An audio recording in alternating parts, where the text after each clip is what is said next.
boots, won't shoot if you give me all the loot, hit that boy, you know I shoot, I'm a villain, keep on working, you know I'm a supervillain. And hello and welcome everyone to a brand new tabletop role-playing experience. It's not Capes and Quests anymore, everybody. It's Capes and Crooks. I'm Dungeon Master Joel, and I am back again with the D20 Degenerates. But wait, a new player has entered the arena. It's Scott, everyone, from NerdSync. What's up, man? Hi, how's it going? I'm so excited. Thank you so much for having me. This is going to be a fun time. Thank you so much for making time to come and hang out and play with us. I know you, me, and Thorgy are workaday YouTubers, and I know our schedules are frantic, but I also know that you've become quite the mover and shaker in the world of Dungeons & Dragons, and all the more reason I really wanted to get you on here. For people who don't know, Scott did an amazing video where he sat down with Brendan Lee Mulligan of Dimension 20 and all those other shows there. It's a real love letter video. Check it out, everyone. After this, of course. Yes. Listen to this, watch this, do everything, and then engage in my content only afterwards. You know what I mean? Absolutely. Priorities, people. So yes, the name of the game is Capes and Crooks, everybody. We are playing supervillains in a Suicide Squad pastiche of my own creation, and everyone got to create their own villain sonas. Thanks again to Tenchi Art, who went above and beyond creating the art you're going to see throughout this episode and seeing the amazing title cards under everyone right now. Oh, I'm so happy with how this ended up looking. I really am. So good. So good. Absolutely. So with that out of the way, oh, I'm a dungeon master with 100 pages open. So, all right, we'll get into this. So, as our story begins, and lo, there came a day, unlike any other, when 4 vile villains would be thrown together by the hands of fate. As we join our story, you're all in different places right now. Kurt, you're being transported in via an armored car under heavy guard to the Dubois Penitentiary for super criminals. Your hands and feet are shackled, and you also seem to have some sort of strange mechanical collar around your neck. With that in mind, tell us, Kurt, who are you playing? What's your deal? What are your powers? And how and why did you get arrested? So I'm going to be playing Technoid. And essentially his villain origin story was that he is a multiple personality inpatient, and he was given a vaccine that was supposed to help him, but unfortunately it actually kind of gave him more techno powers.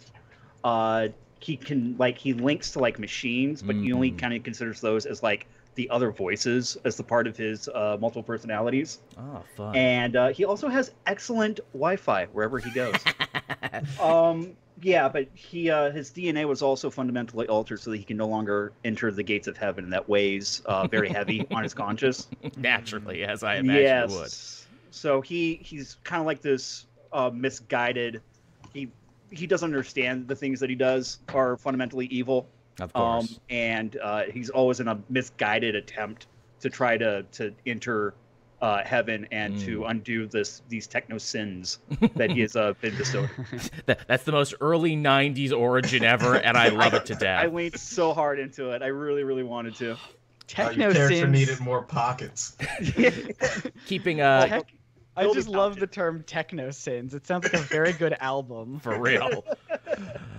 Keeping with your illusions of religious grandeur, to the hero who locked you up was actually Brother Thunder, aka Rajan of the Chastisers. Basically my Thor stand-in, but he's from Japanese mythology instead of Norse mythology. See, I just rubbed it down a little bit. Now no one will ever know.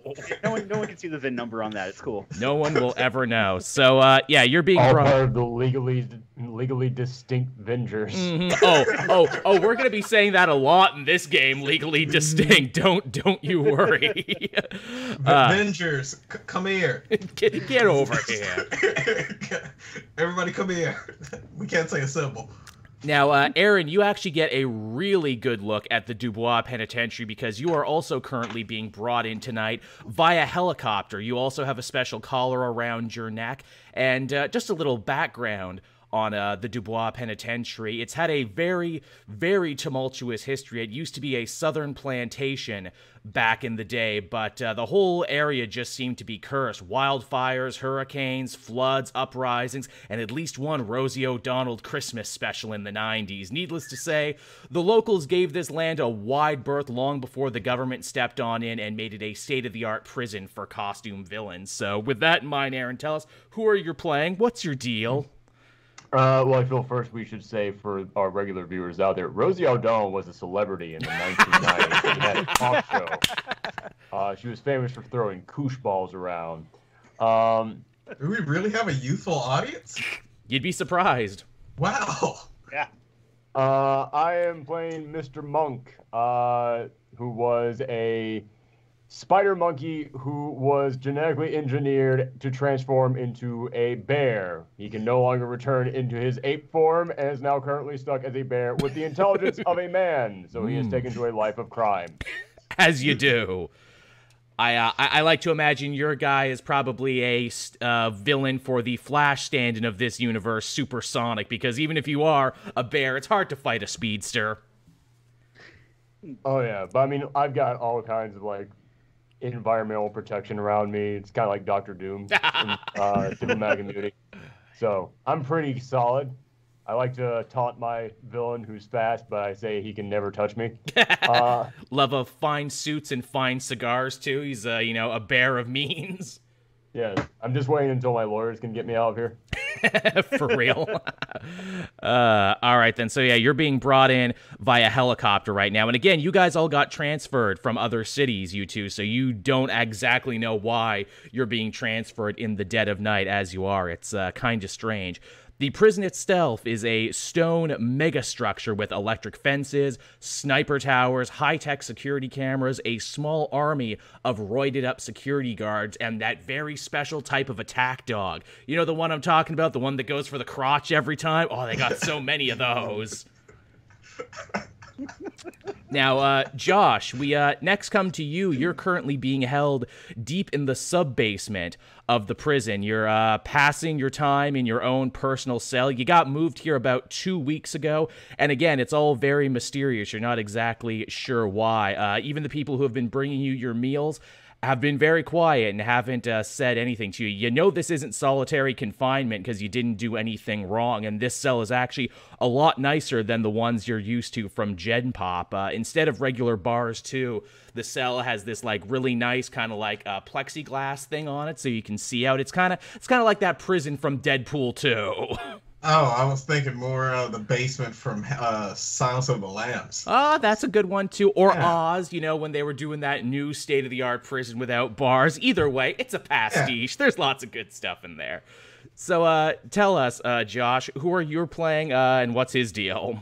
I am playing Paul, also known as Black Paul. I've been at this. You call it supervillainy, but if you were black and you had powers in the 1940s, you were automatically a supervillain, so it's a loose term. I was bitten by a radioactive Audrey Hepburn, and the rest, as they say, is history, psychic powers, and a lot. And I'm pretty sure I'm in prison for a couple of protests I've attended. There you go. One of the most fun things about working out the math on Josh's character, Paul, is like, okay, so if he's a 1940s supervillain, I imagine he would have fought Father Patriot and Altar Boy, who is the Captain America and Bucky stand-in in this world. And so the first issue of that was like, what, 1942, 1940, whatever. So Paul is 98 years old, but looking great because of his psychic powers. Yeah, and I got tapes on Father Patriot and Altar Boy, okay? All right, that's why I'm in here now that I think about it. Yeah. I'm also doing the math on this. If you were bitten by a radioactive Audrey Hepburn, that means that she was 13 when she bit you. So it raises numerous questions. Sure does. I didn't realize there was an age limit on when you can get radioactive. Oh, It can happen at any age. radiation knows no bounds. Radioactive teenagers are rabid. They bite constantly. Read the news. Especially in that time, you know, kids were just running around every which way but loose. And with that, we come to the last member of our very motley crew. And Scott, that's you. As we join you, you're actually returning to the prison via the secret tunnels under the Dubois Penitentiary. These were used for moonshining back in the day, but now they've been retrofitted to serve the prison's more secret and more sinister interests. But we'll get to that in a minute. Tell us, Scott, who are you playing and how did you come to be arrested? Yes. Ladies and gentlemen, and friends beyond the binary, gaze with wonder at Enzo, the splendid Splendini. Just picture your classic glamorous stage magician, lots of glitter, like deep V's, long hair. I have the power of mystical, magical arts on my side. Although some people say that I just, fake my tricks. Who's to say, really? If you believe with your heart, then really, magic is all around us. And I use that magic to rob places. And unfortunately, I was caught by someone who did see through my tricks. This fetching hero, pun intended, named the Dark Bark, which is like a dog detective. So kind of embarrassing for me, if I'm to be honest with you. Kind of embarrassing that this dog kind of found out and caught me. But no matter, because the splendid Splendini will once again escape, as I always do. And this is definitely why I wanted to play with Scott, because I know he goes all in on voices and character work. Splendini holds an interesting place within this prison too, and that is that he was actually the only surviving member of the previous covert prison team that we're going to find out in a minute. They all died rather brutally, and you're the only one coming back now, and you're getting some very sideways glances from the people who run this little operation that we'll learn more about in a minute. Look, it wasn't me. Yeah. Were you caught by McGruff, the crime dog? I don't think the Dark Bark likes to be referred to as McGruff, the crime dog, but yes, legally distinct. Exactly. Amazing. So, surprise, surprise, but the four of you all end up on the very same cell block. You aren't facing each other, but you can actually speak to each other through the vents in your cell. And you're all just kind of sitting there right now, really confused as to how exactly you all came to be here. Well, except for Splendini, he knows exactly why he's here. Old hat for Splendini. So yes, a 1940s psychic supervillain, a robot with religious grandeur, a Vegas stage magician, and a big bear man are all together on the same cell block. This feels like the beginning of a joke. What happens next? We're in separate rooms, but we can still kind of speak to each other. You can all speak to each other. These are all single cells, nicer than the ones you would normally get in general population. Okay, so we're definitely not on U.S. soil. No, I should mention that too. Oh man, I figured this out too. Actually, God, I thought of the fictional state New Orleans and everything. You're in fictional New Orleans, is what you are. Oh, spooky Vegas! I love it. All right, sense. There you go. Much worse than regular Vegas. Prisons in Louisiana suck. We'll think of a fun name, Saint Rouge. There you go. You're in Saint Rouge, Louisiana. There you go. Who was Saint Rouge? I don't know. We'll figure it out later. Doesn't matter. They're the third act villain. Yeah, for real. Well, it's good to be back, I suppose. Hey guys, I feel like I've known you in another life somewhere. You all look vaguely familiar. I don't know if are you constructs for the other me's? You seem familiar. Well, we're not the same person. I can read your mind, and you're definitely somebody different. And oh my God, what's going on in there? Oh, I should I'm probably gonna take your word for it. I should probably mention too, you would have figured this out on your own eventually, but the collars around your neck seem to be inhibiting whatever meta powers any of you have. So, Monk, you're still as strong as a bear man, but you can't pop your claws or do anything. ES Paul, you can't do psychic stuff, and Technoid, you can't interact with anything right now. I was just gonna say, probably Technoid's probably like trying to interact with the neck thing and wondering what's wrong with it, but it could be that he's weirdly feeling. I feel like a sense of relief that now that all my powers are suppressed, I guess things are very quiet in my head. It's like the Joker when he takes his meds. If you want to know more about the collar, if anyone wants to know more about the collar, roll me an investigation. Technoid, you can roll with advantage because you are a machine man. Yes. And this is where I have to relearn my character sheet all over again. Yeah, you're not Forlin anymore. Coming in. I rolled a 19. Yeah, coming in strong with a 21. Okay, so you guys actually fairly know a lot. What is it, Paul? Because, you've been in and out of the super prison system for many, many years, going back to the 40s, and Splendini being a technically inclined guy yourself. These collars are made of what's known as Taylorite metal, a very, very rare substance that has only come around in the last decade. It takes forever to properly synthesize, as it's created out of several other very rare minerals that only grow in can only be mined in very specific places in the world. It's my adamantium / nth metal stand-in, guys. Gotcha. Legally distinct. I've got something different for vibranium, though. Yeah, there you go. I guess I'm just doing catch-all metal right now. I'm like, oh god, that's right. Because if I make a fake adamantium, I got to make a fake vibranium too. How do these comic writers do it? Then we have to get Yellow Jaguar involved in all this. Exactly, and then I'm like, boy, I better step carefully around that, right? Okay, so yeah, you guys, you hang out in your cells for a little bit. You chit chat. Do you do anything else there, or do you just wait for dinner time to roll around again? Are there any guards walking by? Yeah, there's guys doing some rounds there. You can't see their faces because they're in full riot gear and everything. Okay. Yeah. I've got some architectural knowledge. I think I would be looking for. I mean, I've been here before, so I'm sure I gave it the once over, looking for anything. I'm a magician. I like me some trap doors. I like some little holes in walls that I can, with secret buttons and things. Is there anything that could help me? If I were to try and escape, I imagine.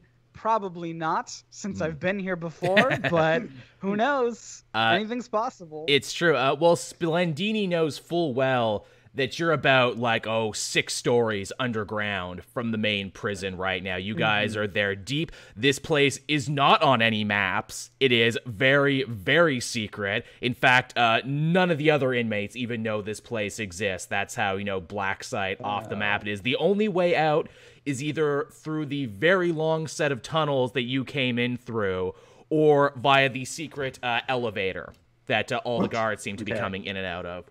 What's in our cells? You got a bed, you got a sink, you got a toilet. What is it? You got what else do they have in prisons? You got little drawers for your jumpsuits and everything. Believe it or not, Technoid, because I'm also going to tell on myself right now. I rolled a 1 on that original investigation. So that's a great sign for how my game's going to go. Well, you've got the collar on. It's messing you up. Yeah, it's messing me up. The collar is actually really... Technoid is... I can't talk to the cameras. I can't talk to any of the security systems. My character is weirdly... Technoid's weirdly okay with everything that's going on right now. I'm really looking forward to trying out that bed later. Yeah, Hey, Bear Man is still strong, right? Yeah, I have not had my powers. I'm not even wearing a collar, I don't think, or it's just for show. I mean, hey, could you do me a favor and rip your toilet and sink off of off their groundings and then flood I your would have cell? no toilet or sink. Yeah, you'd flood your cell and they'd have to come in. Oh, but then it would smell like wet bear. And no one wants that. Not for long, because you'd be out of there. Once you kill this. It lingers. But it's really hard to get dry. Yeah. And he's wearing the nice suits. Yeah, they let me You keep know. it. Yeah, the whole right. thing. Everybody's raising great points here. Yeah. Yeah, they let Also, Canadian jails are way better than ours if they let you have like a drawer full of all your stuff in there. So Again, I'm not doing Canadian jail. I'm doing like secret black site jail. Again, the whole point yeah, is you describe something nicer than real jails. we'll find out more about that in a minute, because it's not only the accommodations that are nice, because, you know, you sit there, you think about ripping toilets off, you know, you chit-chat a little bit, and eventually it's dinner time as you came here around like 6 o'clock. On the menu, on the menu? I was gonna say, yeah, you got meatloaf, frozen corn, you get a carton of milk and a fruit cup. This food is already much better than the bologna soup and mystery meat that you're used to at other super prisons you've been to, where most of the money goes into powering your fancy meta-inhibiting collars and nothing else. Makes sense. Yeah, I ain't eating that. Again, the guards just kind of stare daggers at you and walk away. They're like, that's fine. Again, Technoid is now like, and dinner? This is great. So What if I won the lottery? Some kind of track and chip or bomb bug or something in there. Nah, I ain't eating that. I'll wait. Well, Yeah, there you my go. lawyer specifically worked out that I would get a special diet. Mm-hmm. What are we I talking? need to eat my weight in protein every single day. This ain't salmon. Hey, it's a nice prison, but it ain't that nice a prison. You said there's a fruit cup Yes. or something? Yes, Does there that is. come with utensils? Oh yeah. They give you what is it, like plastic forks and stuff. Okay. Is it anything that I could try to break apart and use like some sort of sharp edge to like pick at the collar or something to try You and can try. I would very much like to try that. Roll me a street smarts check, which is how I'm reskinning survival for this game. Okay. The first time I've ever taking had to notes. roll a survival check. I know, right? So many people forget it. That is an 18. Okay, yeah, you having all the time in the world and having been here a lot, you take your plastic fork and you get to work and you make a little makeshift screwdriver. You make a little shiv out of it. Ah. Abracadabra, I'm out of here, boys. Now, just because you have it doesn't mean that Right, the plastic of fork will work against the space age collar, but you're welcome to try. Just roll with disadvantage. Yeah, I'm gonna go ahead and start jabbing it at my collar. Who knows where? I have no idea what the off location is. What am I rolling? Oh yeah, what would that roll be? I was looking for that small I reset. guess it wouldn't be like a dexterity. Yeah, what the heck would that? Like sleight of hand? Would or it be, something? is there like an intuition? Like you would need to know machines, right? I like sleight of hand. Yeah, roll sleight of hand with what is it? With a disadvantage. Disadvantage. I got a nat 1. Okay, so it breaks off in your collar. You try and get under there, and now you have a sharp piece of fork in your collar, and it's very uncomfortable. And now you have no fruit cup, you idiot. Technoid just keeps stuffing more food in, and I take my fork and I kind of point at Slendidia and went, should have started from the back. Now you gotta eat it with your hands like an animal. I What? say, like daintily with like a a pinky finger out, like slowly eat. My trick was I made the fork disappear. No one can deny that. Mm-hmm. All right, so you do that, you eat, you try in vain to pick your collar, and eventually it's lights out in your cells right now. How does everyone get down to go to sleep tonight in a strange place? I'm used to prison, so this isn't exactly strange, so I'm probably just gonna jack it and take some Z's. Yeah. I walk around in a circle to make sure there are no predators in any direction, and then I flop down on the cot that they gave me. Solid. I'm lying there wide awake trying to fall asleep, but again, this is the first time it's ever been so quiet in my head. It's disconcerting. I can't fall asleep. Nice. Oh man, you are somber. I'm normally a side sleeper, but the little bit of plastic that's wedged in the side of my throat does not feel great. So I think I'm just gonna kind of like sit upwards as I try to fall asleep. It's not working so great. Very good. So yeah, you all do your nightly rituals to try and get in a position where you might be able to try and get some sleep. Now, around midnight, though, something very strange begins to happen. Well, strange for the new 3, Splendini. You've actually been through this once before, so it doesn't really rattle you near as much. Everyone roll me a perception. 13. Okay. What the hell is my perception? Oh, well, I gotta 15. remember. I got an 18. Okay. I got 5. Okay. So green. We're 21. Again, my new character sheet. Ah, there you go. Okay, so you all begin to feel very, very hot all of a sudden, and that is because a massive fire has seemingly broken out right outside your cells. What are you gonna do about that? As prisoners, not much. Josh knows what's up. Yeah. How exactly are we kept inside of here? Is it like a big electric wall kind of thing? Or are they regular bars? It's like state-of-the-art plexiglass. Like, you can look out, but it's like, you know, really, really thick. I see. I'm gonna crack open my fruit cup, actually. There you go, and just wait. Yeah, if I've got some of that frozen corn left, I think I might heat it up. I love none of you are scared. Technoid stands up, just kind of stares at the fire, and it's just like finally purification in a single tear. Jeez, Brandon Lee taken down a notch. Okay.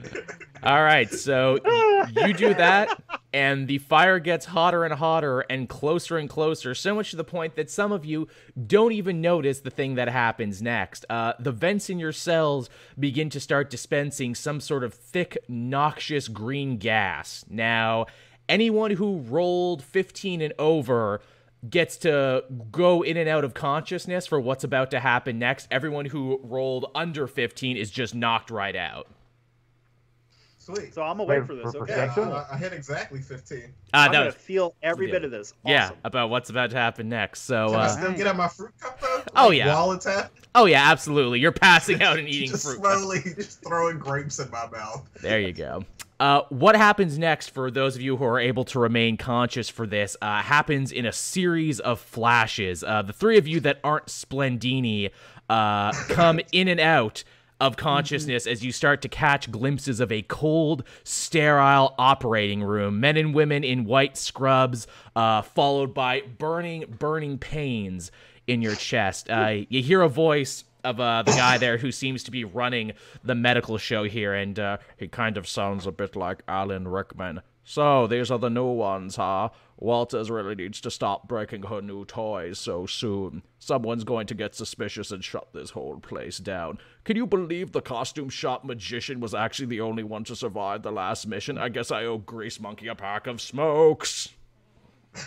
And I know you said Alan Rickman, but in my head it's Henry Kissinger. Even better. You know what? That's fine, too.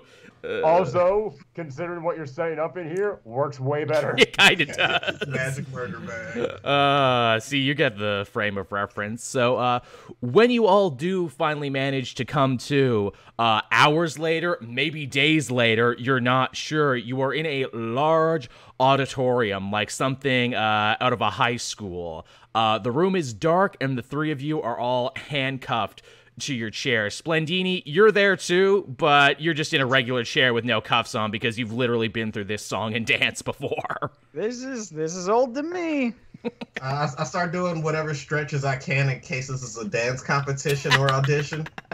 You do it, and you do it very well. I'm not even gonna I make lean you over and I'm like, you think this is a dance competition? I also thought that the first time. Just in case I want to be ready. A large spotlight fires up on stage and begins to shine, and you can make out a figure, an older, dark-skinned, Rubenesque woman in a black and pink power suit with a very professional-looking haircut. And she begins to address you at the podium while moving around a bunch of papers. Rise and shine, convicts. You can sleep when you're dead. My name is Ambrosia Walters, and I'm the warden of this prison, which means I'm the closest thing to God you ill-begotten sinners are probably ever going to see. Any questions? I perk up. I was going to call her Miranda Baller. That makes way more sense. Thank Love you. the pageantry as always. Now, the law says you're here to pay your debt to society, but I, for one, feel the law moves too slowly. It's why the powers that be have allowed me to start what I call the Deadbeat Program, a way for supervillains like you to shave time off your sentence, help your country, maybe even find redemption if that's your kink, but no promises on that last one. I'm gonna be honest, I haven't invested well over the decades, so prison has been pretty great for me personally, as far as stable food and shelter. Well, I was probably going to get out of there within a couple of days anyway, so I'm fine going back. Yeah. This sounds like a whole off-the-books thing. Oh, this seems like a thing. To be completely honest with you, I was like really close to getting this collar off. I feel like I was right there. Well, good. So we do have some questions. Well, one, yes, Mr. Paul, you have been in our system for a very long time. In fact, you've been in prison longer than I've been alive. You figure a supervillain with your tenure and pedigree, you should probably have a leadership position at the Syndicate of Sin. Why did they never take you up?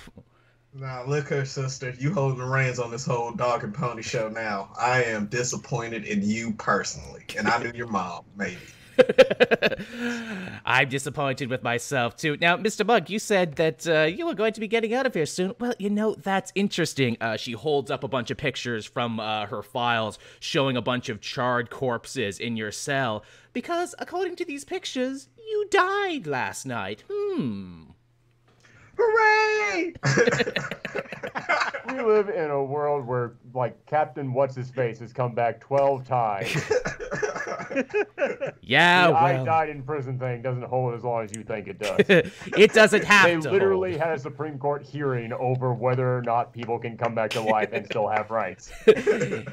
Well, you know, the difference between you and Solar King is that he's a hero. He moves massive merchandise. You're a supervillain. You guys don't get to move shit, so no one's paying attention. Well, that's a fair point. And as far as you, Mr. Crazy Metal Man over there, Technoid, you know my captain of the guard, Bannerman, actually said you should be in Carcosa with all the other crazies, but you know what? I think a good team could use a little crazy on it. I'm dead and I got to meet God. Life is going great for me right now. What's happening to him? Yep. paying off already. Now, you 3+1 have been handpicked because of your unique abilities. That means you have value, but make no mistake, when I say deadbeat, I truly mean it. That pain in your chest, well, that's from the fancy new pacemakers I get installed on all my agents. Piss me off and I can literally stop your heart dead with just a simple word or flick of this button. No, that pain in my chest is from the baby who left me in 1962 now. I feel that too, yeah. We've all been there. You have a lot of issues, I can tell. Now look, I'm still wearing the collar, correct? Oh yeah, everyone's still wearing their collars. Yeah, I'm trying to like do electrical shit to it and it's not working. I'm precariously almost ready to kill my character.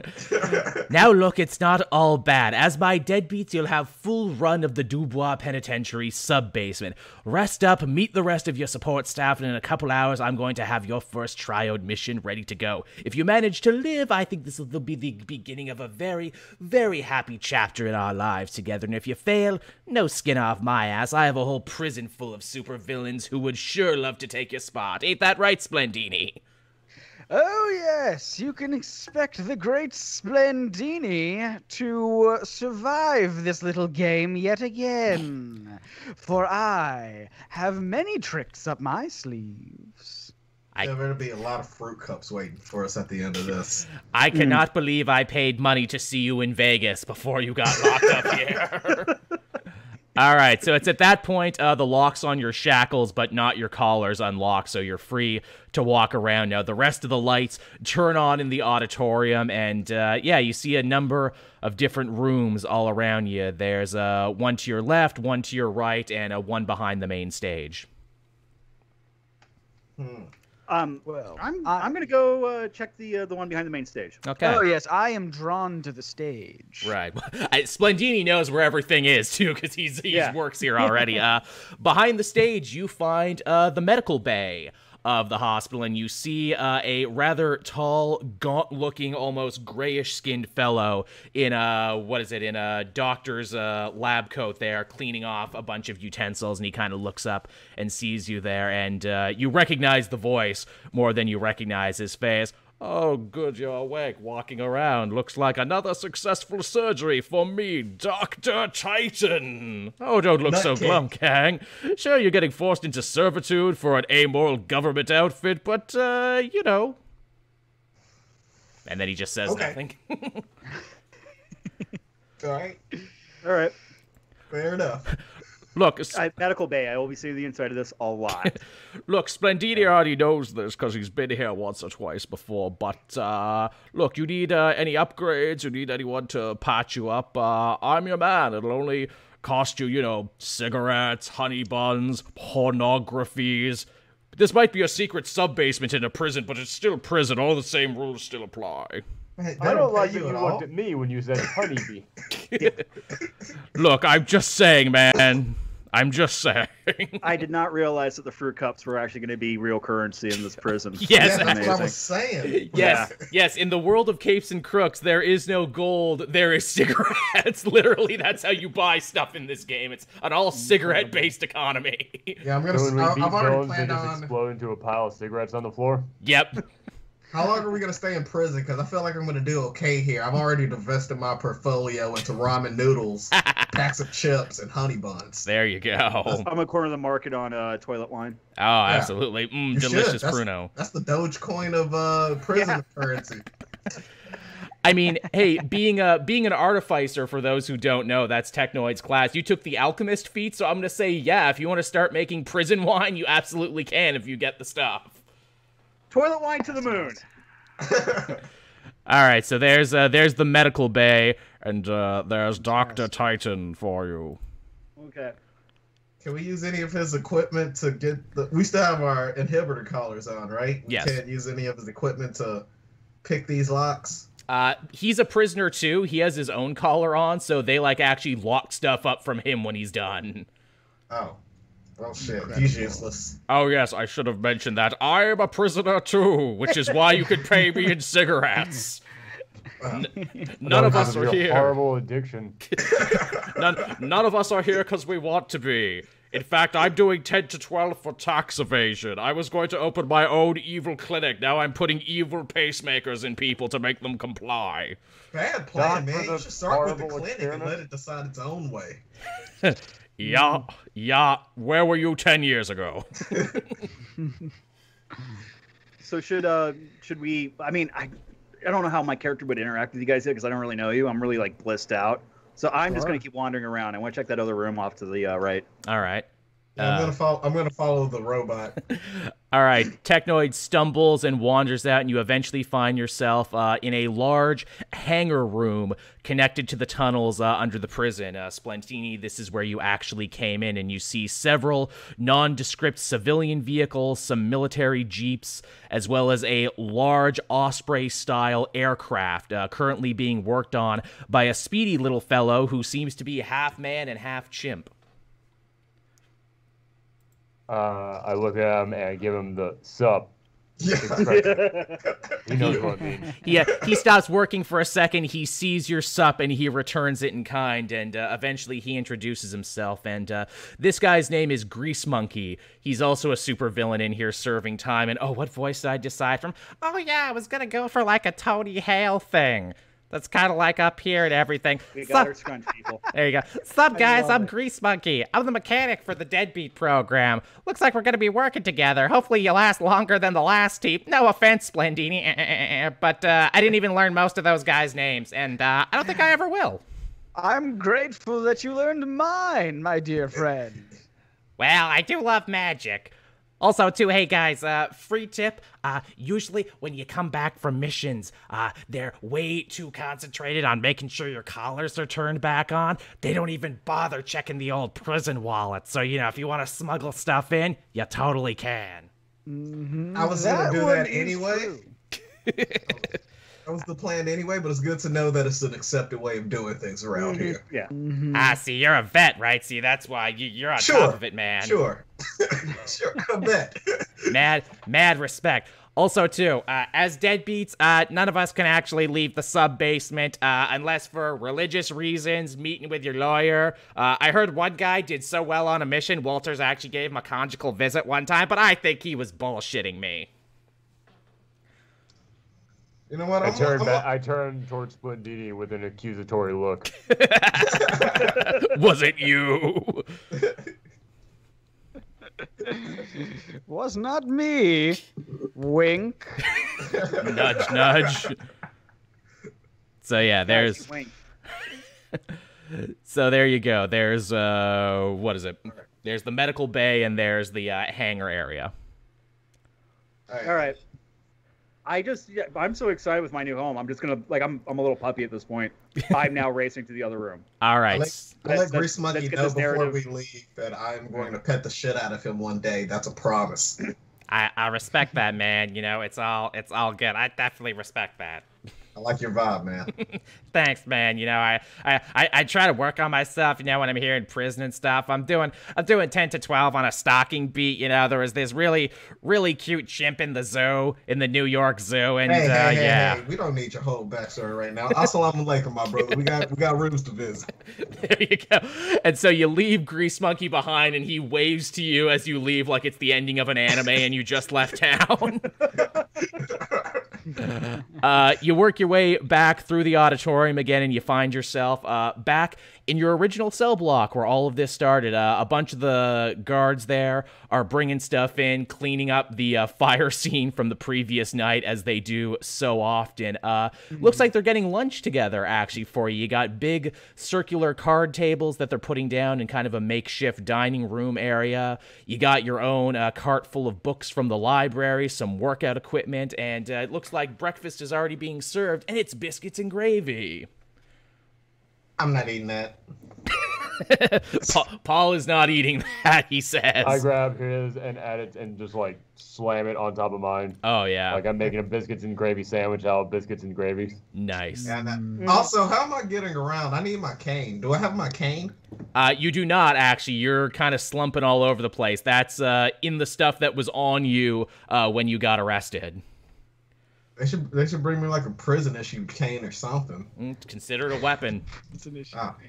Just use the Grease Monkey. Yeah, there you go. Yeah. He'll help you around. Trade No, cigarettes. I feel like he's gonna give me his whole life thing.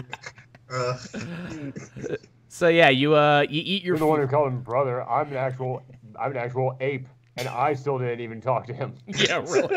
I don't know your ways.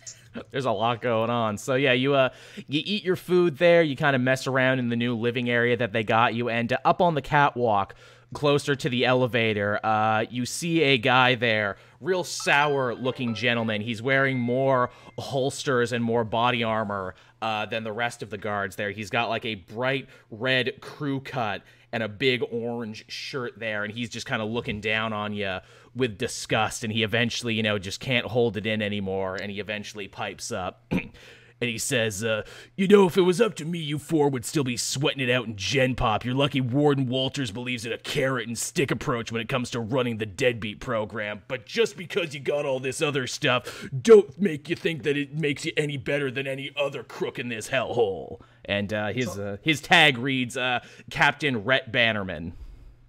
You're talking wild shit from up there, Captain Rhett Bannerman. Hey, don't make me come down there.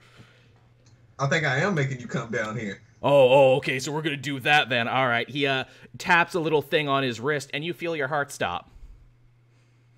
Ow. yeah, that's right. Yeah, see that I can stop your heart whenever I want, so no backsass. And then he just starts barking before turning your heart back on. Well, you've won this round. Damn. One to you, sir. Yeah, that's right. Won it the Rhett Bannerman way. Gonna go drink protein shakes and lift weights. Yeah. Oh man, he's been high school. Yeah, absolutely. That is totally the vibe you're getting from this dude. Don't need my powers for that one. So yeah, you eat, you recover, you recharge, and eventually you're all led back into the briefing room to hear about what your first mission is going to be. It's also here and now. Your costumes, along with everything that was on you at the time of your arrest, is waiting for you. So are some brand new tiny little earpieces like something out of a spy movie. So Warden Walters can keep in touch with you and everything. So yeah, everyone gets to pick up their stuff. Cool. Sweet. I'll put my earpiece up my butt for safekeeping. Can't take it from you now. Nope, it's all mine. Absolutely. So yeah, you get your stuff back together. What do you have anything extra, anything fun, any character specific things in there? I figured, what is it, Mr. Monk? You get your little black book of underworld contacts there, a fine selection of scumbags, shitheads, and ne'er-do-wells that you can call on once a day for assistance if you need it, if you get stuck. Everything else that I had on me, I ate when I was getting arrested to make sure that they could not take it from me. Absolutely. And use that as evidence. As you do. What about anyone else? Anyone else have anything in their pack? I think I have something similar but legally different from psychic paper, since I can forge documents. Ah, that's right. Just by example. So I'm going to use it as, like a badge or like a permit to get past the site or whatnot when we need it. All right, fair enough. Yeah, you got some forgery supplies in there too. That's where you started before you got your psychic powers in forging. Nice. All right, so yeah, you all take your seats there again, like you were students and like this was a presentation. And Ambrosia Walters is back up there, and she's ready with another slideshow to tell you what your first mission is. The lights dim and everything, and she begins to talk. Oh, you're good, back, so we can begin finally. Your target is this man right here, Jonas Ostrander. You may recall he was Secretary of Defense a few presidents back during the Middle Eastern conflict. The man broke a lot of laws, made a ton of enemies, and 3 days ago he was kidnapped while filming an interview for the Jackal News Network. At first we thought it was a ransom plot until he showed up in federal custody in Sweden a few days later. Whoever took him dropped him off in the Netherlands in hopes that he'll stand trial for his war crimes any day now. Any questions? What's his name? Jonas Ostrander. Oh. Oh. Well, those are my questions. There you go. Give us this location. Now, your Uncle Sam cannot just stand by and watch one of his own sons taken, especially one who knows where all the bodies are buried. Unfortunately, invading a foreign nation just wouldn't look good for us. That's where you four come in, 'cause you look plenty bad already. Your mission is to extract Ostrander before his trial, and for the love of God, make sure he does not die on foreign soil. You could not imagine the amount of paperwork World War III would make. I'm guessing a lot, or at least more than you're used to on a regular day. Yes, Paul, more than I am used to. You will go far in this organization. So I got a quick question. Sure. If I do this, I get to come back here, and you get to put the neck thing back on me. That is the idea, Technoid, yes. And you'll keep feeding me food I don't even need. We are legally required to do this, yes. Can we get ESPN on, like, Wednesdays? If you do really good, we will talk about that, actually. She pulls out a little thing from under her desk. This is the suggestion box. Bannerman made fun of the suggestion box, but I think we should use it. Oh, hell yeah, dude. Bannerman's a bitch anyway. That suggestion box is awesome. You're awesome. See, now I keep asking for a talent show every month, and that seems to be getting ignored. Is there a reason for that, or...? Yes, because your teams keep dying, Splendini. If you can keep these guys alive for a little bit longer, we'll do a talent show. More talent. Well, you know... Sounds like you have the greatest talent of all. You gotta take it up with them. Now look, I do have some intel to make this mission a little bit easier for you. Our sources tell us that Ostrander is currently being confined on the 6th floor of the Stilton Suites, a luxury hotel that this weekend just so happens to be hosting the annual CapeCon, a convention dedicated to super types of all different stripes. So I think you four should fit right in for this job. What a bunch of fucking nerds. Exactly. I agree, Mr. Monk. What kind of nerds would be into that shit? Not me. I read books.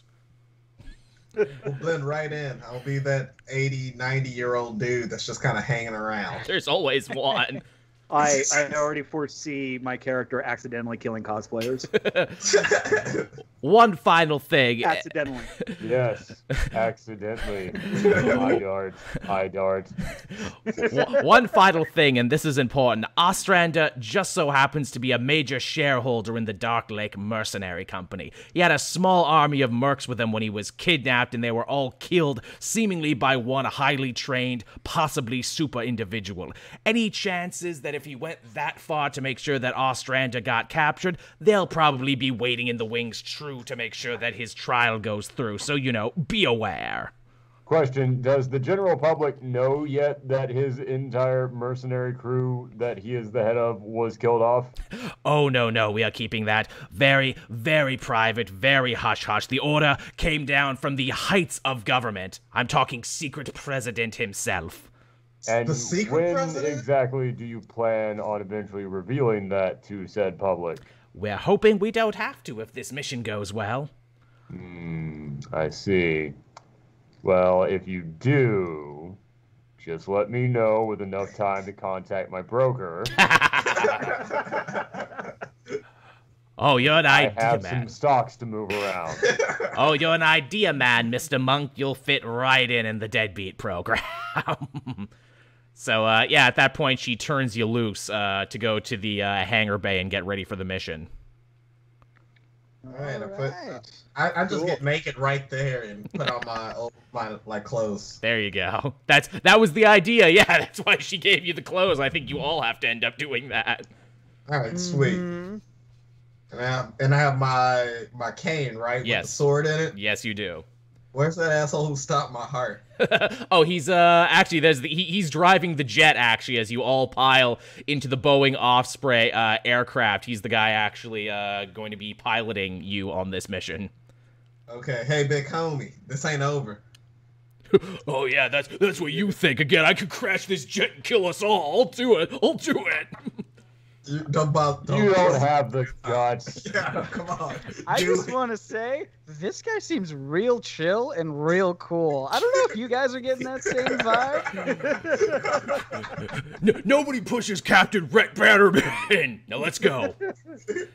Also, too, while you're in there, you know, Rhett Bannerman, you know, he's just so sour and so surly, and he only plays Steely Dan on the 80s rock station on repeat. Oh, I am begging him to stop my heart. I'm gonna kill this man before this whole game is over. That I promise this entire group. Look, we're gonna listen. Oh, now that's what I call I have father issues. Yep. Oh yeah, you see that in his eyes. You don't even have to roll anything to see that in his eyes. You can tell Daddy did not hug this man enough. So if I wasn't still wearing my neck brace, I would have totally changed the station by now. Yeah, they haven't turned those off yet. They only turn those off when they actually set you loose, is what you hear. Okay. So, yeah, you pile into the Boeing Osprey there. Again, I figured out how long it actually is from, like, fictional New Orleans to fictional Sweden. I think it's, like, 10 hours, so let's say that. So you got 10 hours to kill while you're on this jet. What do you do? I pull out a deck of cards that I have obviously for magic reasons, and then I'm just like, is anyone up for a game of literally anything? This is gonna be a long ride. You can see, too, as you just, like, kind of have your eyes dart around the room and everything, it seems that someone has carved some graffiti into one of the seats of one of the Boeing. It's not as off color as you might think. Someone has actually titled this The Deadbeat Prayer, and it goes a little something like, good's not good enough, dreams don't come true, bad times don't last forever, but bad guys do. I take my knife out of my cane and I scribe next to it, Paul was here. You do it. And it will stay forever. Same, just as hard hitting, just as impactful. Absolutely. Just speaks to the soul. So yeah, was it like signed by anyone, or nope, just was it anonymous. Just mysterious? Fantastic. I would like to write like a dash and then the Splendid Splendini under it to like attribute it to myself. Now you own it. No one can ever take it away from you. So yeah, you kill some time there, and eventually you are stealthily dropped off in an alley about a block away from the hotel and convention center. The streets are already filled with happy con-goers from all over the world, meaning that I don't need to do a silly Swedish accent for everybody. Well, there you go. Fantastic. Oh, thank goodness. All right. You see the Stilton Suites, a massive futuristic hotel with shiny glass windows, manicured lawns, trendy businesses in the surrounding area, a big fountain. The hotel entrance is right in front of you with 4 elevators off to the right and the convention center off to the left. You can tell who the con organizers are because they're running around with bright orange safety vests like they do. There's also a big sign for all the con guests who are going to be there this year, and oh boy, do they have some winners at Cape Con this year. They got such big superhero YouTubers as Dr. Doggo, Nerd Suit, Panel Putter, and my personal favorite, Cowl Joel. He's fresh out of rehab, actually. So you know he's just angry and belligerent. There's also some D-list superheroes here on the downswing of their career. You got Crackshot of the Chastisers. You know he's here just, signing stuff and taking pictures to pay his freaking rent for that month. And his panel is actually going to be hosted by comedian John Joshson. Oh, which one? Yeah, really, right?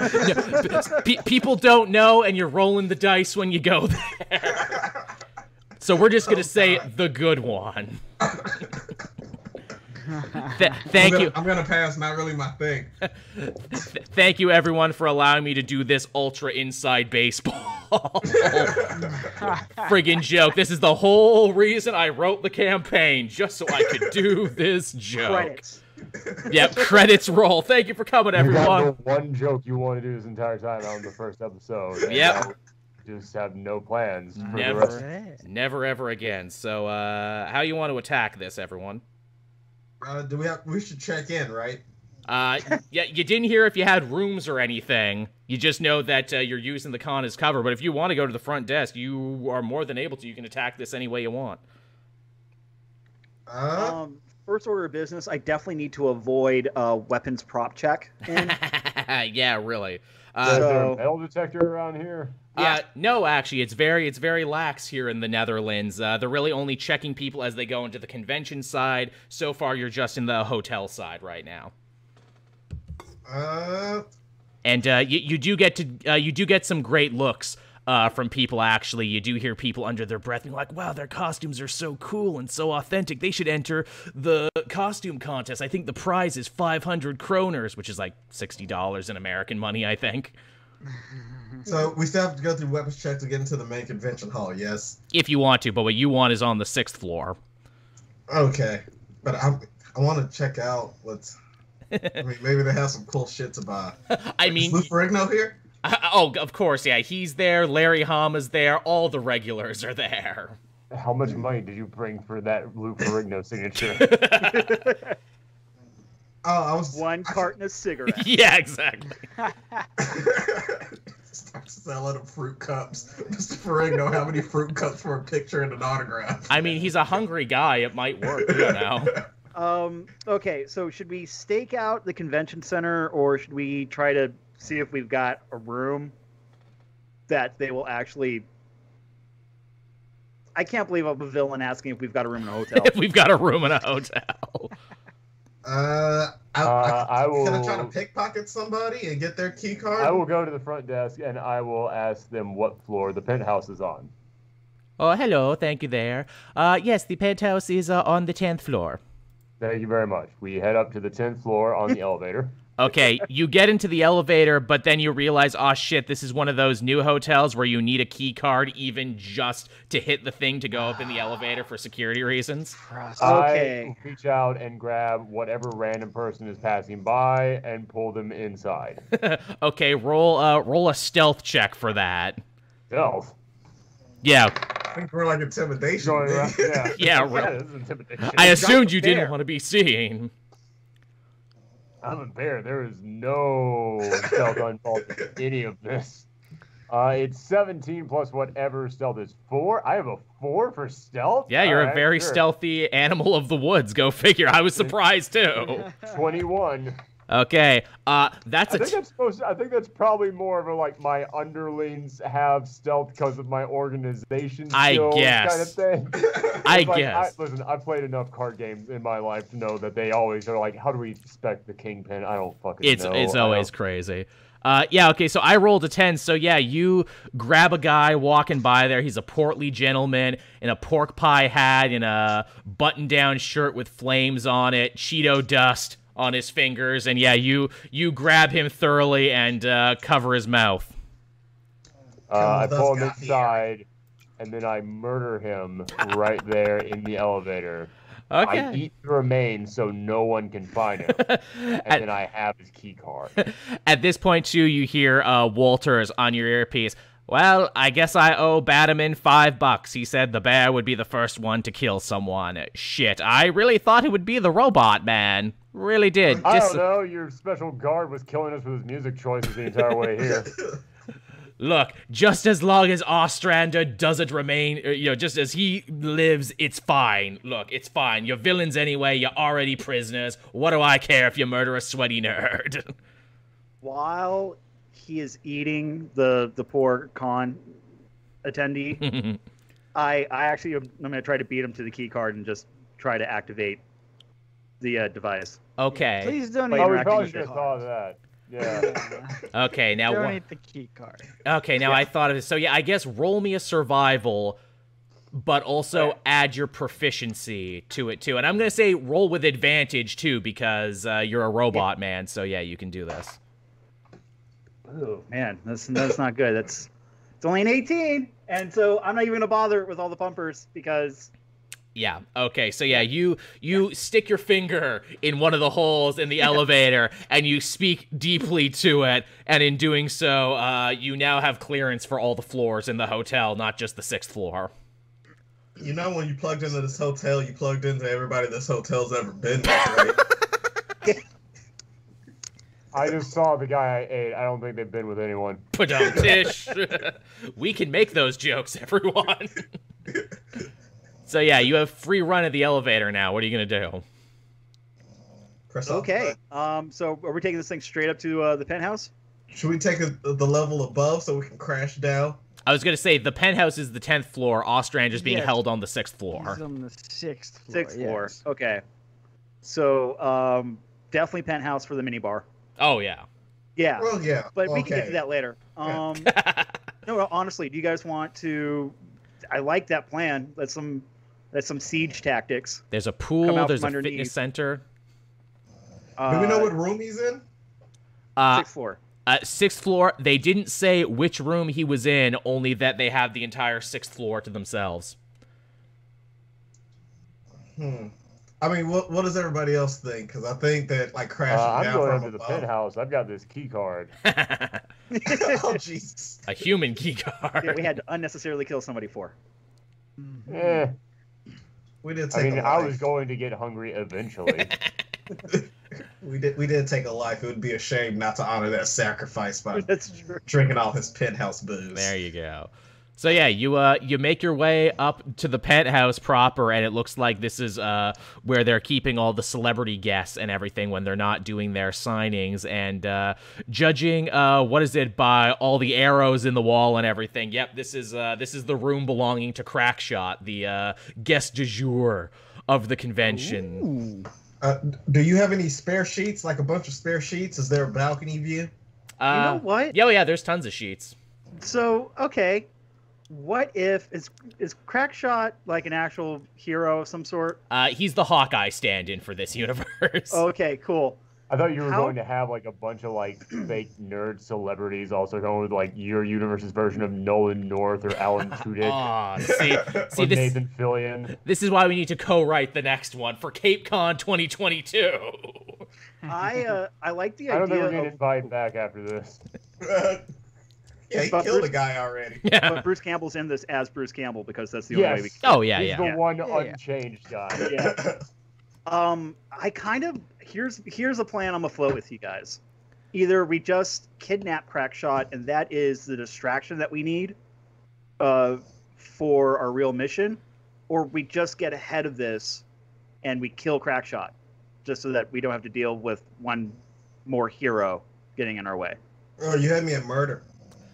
You find, what is it, his schedule. Apparently he's going to be signing most of the day and night trying to earn his rent money there, so he's going to be far away from the actual he's already a hostage. Fantastic. Okay. Yeah, he's already at the con. Yeah, he's signing autographs. Everyone's bringing all their issues. He's got to sign every single one. Oh no. Yeah, Right. we all know that guy. I'm gonna do the next best thing. I'm gonna use this toilet and not flush, and then we can figure out what we're gonna do next. Oh, Yeah. it's a Use the top one, so that way when he does flush, it goes in there. It's the old upper decker. It's a beautiful porcelain affair. There's a hot tub. There's a bidet. This place really went all out. Oh, unbelievable. The You gotta break love count a on bidet. these sheets. I can't even. Yeah, there's a mini bar there. There's a bunch of different sheets there. A pull-out couch. The whole deal. Is there enough sheets there to repel 3 to 4 stories? For you, probably. For a guy like Mr. Monk, who's that much bigger as a big bear man, you don't know if that might work for him. I'm not gonna body you, shame maybe. him. I'm not gonna assume things about what can and can't support his weight. Okay. Okay. Just brainstorming here. Maybe we could repel and come through the window all Boondock Saints stupid, not awful. I could just climb down. Roll. I mean, is there like, I mean, can I just do an investigation above and beyond? It's the fact that it's just a nice room. Is there anything even worth like looking for in this place? Sure, roll an investigation. Yeah. 14 plus my new sheet. It's a 6. Fuck yeah! All right, so that's an unnatural 20. Okay, so using your machine brain, you realize that one of the blankets on the bed is slightly askew. As if there was something there. This is where he hides his car keys. Yeah, I'm gonna go check it out. All right, you check it out. This is Crackshot's bow, his prized bow. You actually find. I guess he left it up here. Didn't, because it was too big to fit in the room safe. But he doesn't go anywhere without it. But he can't bring it to the con. Technoid is just giggling with glee, like, all right, yeah, we're definitely keeping this. There you go. I will have to. Just immediately put it on. Actually, you know what? I'm just gonna be a dick. I break it over my knee and put it right back where it was. There you go. You do it with your robot strength. He is going to be so distraught by this. Dick moves. I love it. There you go. The real villainy begins now with with upper deckers and breaking bows and trashing hotel rooms. Just evil. Also, charge a bunch of movies to his like. Oh paper. yeah. I'm already eating his mini fridge. Ooh, incidentals. Oh yeah, they got amazing titles there for pay-per-views there, they got Ass Blaster 7, they got all the great adult pictures. We're really Hey, messing wait, up man, this it says hotel these have room. already been rented. Yeah, while we're ransacking this, I'm just opening up the mini fridge, just throwing it to the rest of the guys, and also just needlessly pouring out as many bottles as I can down the sink. Not even drinking them. I'm just racking this guy's bill up. Oh. Like, I'm starting to feel like we're too evil he's for gonna the first have episode. to owe the con. Oh yeah. After he makes all his money. Yeah, you guys have done at least $100,000 worth of damage in just a very short amount of time. Like, you ate the chocolate truffles, you rented all the pay-per-view movies at once. Mm-hmm. I'm gonna throw all the bathrobes into the bathtub and get Oh. the water running. Amazing. Let's get out of here and do some super villainy. You do this for about an hour, and eventually Walters comes through on your comm again, and she's like, hey, Rolling Stones. You guys do remember why you're here, right? And that I can stop your heart at any moment? Yeah, you done it to me once. Honestly, kind of almost finished that time. If I'm gonna be real with it. God damn it. So- Do your job or I'll stop your heart. The timetable is quickly ticking down, gentlemen. We don't know how much longer he's going to be held here for. All right. Does the arrow guy have any of his special trick arrows around? That's a thing they have, right? Yeah. A good Cool. question. I'm going to investigate the arrows. Mostly these look like just regular ones that he was shooting in the wall for fun in between taking belts of scotch. Yeah. Nice. Very I guess very he Elvis. I guess he saved the actual good, effective things for his actual job. True enough. They make him buy those. Yes. So on the 6th floor of this building, are they all standard rooms, or do they have like larger suite like penthouse rooms that would be more probable to be where he is, like his location? You would have no frame of reference for it, but Splendini, being a stage magician and staying at many Stilton properties over the years, actually does know that, yeah, pretty much all standard rooms except for the penthouse suite that you're in right now. Okay. Okay, so did you do the Britney run? The Britney Las Vegas run? That was a good residency. I saw you work. You're real good, man. I knew I saw you somewhere. Thank you. Yes, I mean, it's always a joy to work at a Stilton. They have the best stages, and that's all I really care about. Any insight on how the like the stairwells and like the inner workings of the hotel? Any quick way to get to the 6th floor quietly? Yeah, I guess that would depend on if there's any guards or anything around. Have we noticed any sort of activity like that? Only like regular con people in their orange vests. You haven't noticed anything yet. But also don't forget, Mr. Monk, you have your little black book, and you can run up a bunch of calls there if you want to call one of your underworld lifelines. If you want to call one of your people, just roll a d20, and depending on what you get, I'll pick a wonderful scumbag and shithead off my list of underworld contacts. I don't want them to see me like this. So the furthest, most expensive call you can make. Yeah, really. Well, I mean, hold up. We're on the 10th floor. They're being held on the 6th floor, right? Yes. Yeah, we can. Yeah, I could just climb down there.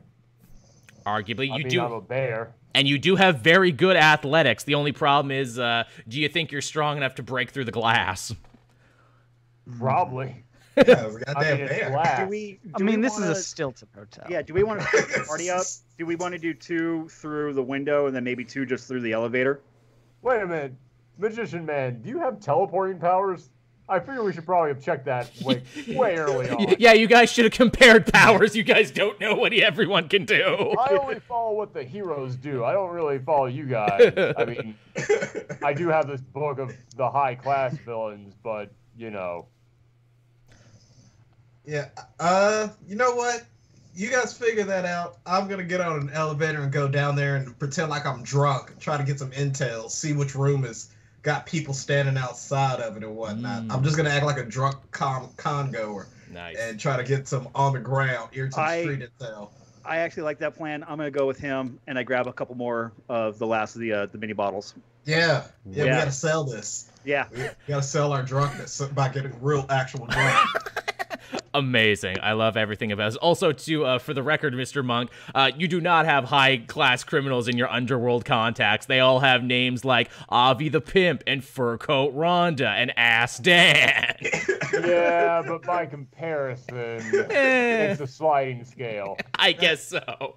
Yeah. Well, Furcoat Rhonda is a high-class person. Definitely. Also, apparently you have Cowell Joel and Chet Hanks in your contact list, too. What's up with that? Young Hollywood. You know, lots of people, Mr. Monk. He's got his claws in a lot of pies. We prefer to say in a lot of honeycombs. Ah, there you go. So what's the plan, gentlemen? There, drunken shenanigans. How we gonna do it? Getting in that elevator, going down to the 6th floor, stumbling with my homie over here, Edward Metalhands. All right, roll me performance checks. I'll say with advantage because you've been in the mini bar already, so you got a good buzz on. Yeah, this is a big stretch for my character. 19. Hot damn, you cut a rug. Oh, wait, no. So 19 plus 3, so what, 21? Oh, yeah. Paul cuts a rug. He parties like it's 1999 there. He's like Elaine trying to dance. Oh, God. So 13, I don't have a performance pumper, but my advantage would give me what? 15? Yeah, if you roll twice and take the higher one, so yeah. Yeah, let's do that again. Hold on. You do a pretty good job, technically. 17. Okay, we'll take that, yeah. You do a pretty good job. It's a little mechanical. I joined the drunken robot down the hall. Fantastic. Every dance becomes the robot. So, do we roll performance and then an investigation to, like, be act drunk and look around and take in information? I'll say you're good enough to just do that on your own. This ain't your first rodeo acting drunk. You've done this scam before. Eventually, a hotel security does come up there, guys in, like, you know, brown suits and everything. They're like, hey, gentlemen, are you all right there? Can we help you get to your rooms? Yeah, man, I'm looking for... where's my room? It's next to the guy with all the people, like the Men in Black, Agent J and K. Like, where's that room? This guy actually starts to get a worried expression on his face and goes, I think you must be mistaken there, sir. I think you must have had too much to drink there. Nuts to this. I kick him in the throat or whatever. All right, roll an attack. All right, here we go. 17. Okay, yeah, that definitely hits. And yeah, you knock him right the hell out because he's just a lowly hotel staff and everyone is kind of shocked and everyone's looking at you now. See, I was never a good actor. My background's in jazz tap. I really quick thinking, just let all the con goers and everyone that's in the hotel go. You know, cosplay is not consent, and he did not have a right to touch my friend the way that he did. Okay, roll. I'm old. Okay, that's actually really great. Technoid, roll persuasion with advantage. Okay. Ooh, yeah, we're gonna roll that one again. That was only a 6. Oh, shit. 9. 9. Some people in the back are just like, yeah, good on you, but other people are like, This is not a very progressive con. Yeah, right. Yeah. They're like, I don't know. A straight W robot in here to ruin our fun. Yeah, you got a lot of those people in there, unfortunately. Did you not see the guy in the pork pie hat with the flame Cheeto shirt that I ate earlier? This is not the crowd that wants to listen to modern day solutions. Doesn't play well, unfortunately. That's crowd likes their Liefeld and they like it badly. Yep. My character's gonna do so good during this campaign. Yeah, so the crowd's totes not buying it, everyone, and you see the nice lady there who you talked to when you came in. She starts reaching further and further for the phone as a few more security guys try and, usher you out the building. They're giving you, like, the very gentle Swedish push out the door. It's like, that's enough now, you guys. You gotta get out of here. Wait a minute, this might actually work. We've been trying to figure out a way to sneak in there. What if we just fuck things up so badly that we then force everyone to have to leave, including the guy who is being held ransom here? I love this plan. I love it so much. Yeah, you got a flamethrower on you, Robot Man? Yeah, hold on. I mean, I got it. You guys have tons of weapons. You guys are armed to the frickin' gills. I do have a power called Stage Fire. Yes. Where I can hurl a mode of fire at a creature or object within range. So if you want the splendid Splendini to have some sort of fire show going on, well, I got you covered. You make a fire show, I will rip through this horde of people that society will not miss. Who are the real villains? Not Mr. Monk. I have oil slick? Oh, Joel, I missed that. Yes, you do. Let's go. You got telekinetic movement. I can move people with my mind. I can make them do things like make them do a choreographed Beyonce dance. All these security guards right now. I think it's more like you can move objects. It's been a while since I read your sheet. Objects or a creature. Security guards are creatures. True enough. Also, we just saw how these people think. They do view people as objects. Yeah. So this is really just turning the tables back on them. Man, we're getting real deep on this one. But yeah, okay, if you guys want to throw that plan into action, you can. Yeah. If you want to start a fire, that was very kind of you right? to refer to it as plan. You can put this chaos into action. Yeah, I would like to activate my oil slick and just let her fly. All right, you activate your oil slick. You know, it just drops down all around you like you're just dropping a major load, and you got everyone just tripping all over the place. As lewd about it as possible. I am aiming for crotches. Mm-hmm. I'm going for faces. I am being terrible. This is where we put in the schlurp sound effect. Yes. You are not handling being sane very well. Nah, man, nah. All right, so what else is everyone doing? Splendini, you doing that fire thing? Are you setting off the fire alarms? I feel bad starting a fire now that there's an oil slick on the ground. I feel like that's just helping. Yeah, light it up. All right, I'm are gonna the do this. roofs? How high is the ceiling? I'm just gonna, yeah. How is it? Like average hotel ceiling, it's like 6 feet up. Do a controlled okay. burn. Wow, wait, hold on. You mean 6 feet from us? Yeah. Okay, I was about to say, it's like, I've never had to duck in a hotel. Canadian hotels, very different. Am I getting my measurements all? I think I'm getting my measurements all messed up again because you guys are all different. Was in kilometers. I'll tell you from that. It's like 2 U's right there. It's fairly high up. Okay. In that case, I am going to. That's not high enough for me to reach. Oh wait. I guess my power is my brain, so I will instead tell Paul to use his telekinesis to just rip the water sprinkler thing apart, so it doesn't work. Yeah, that's an option if you want that.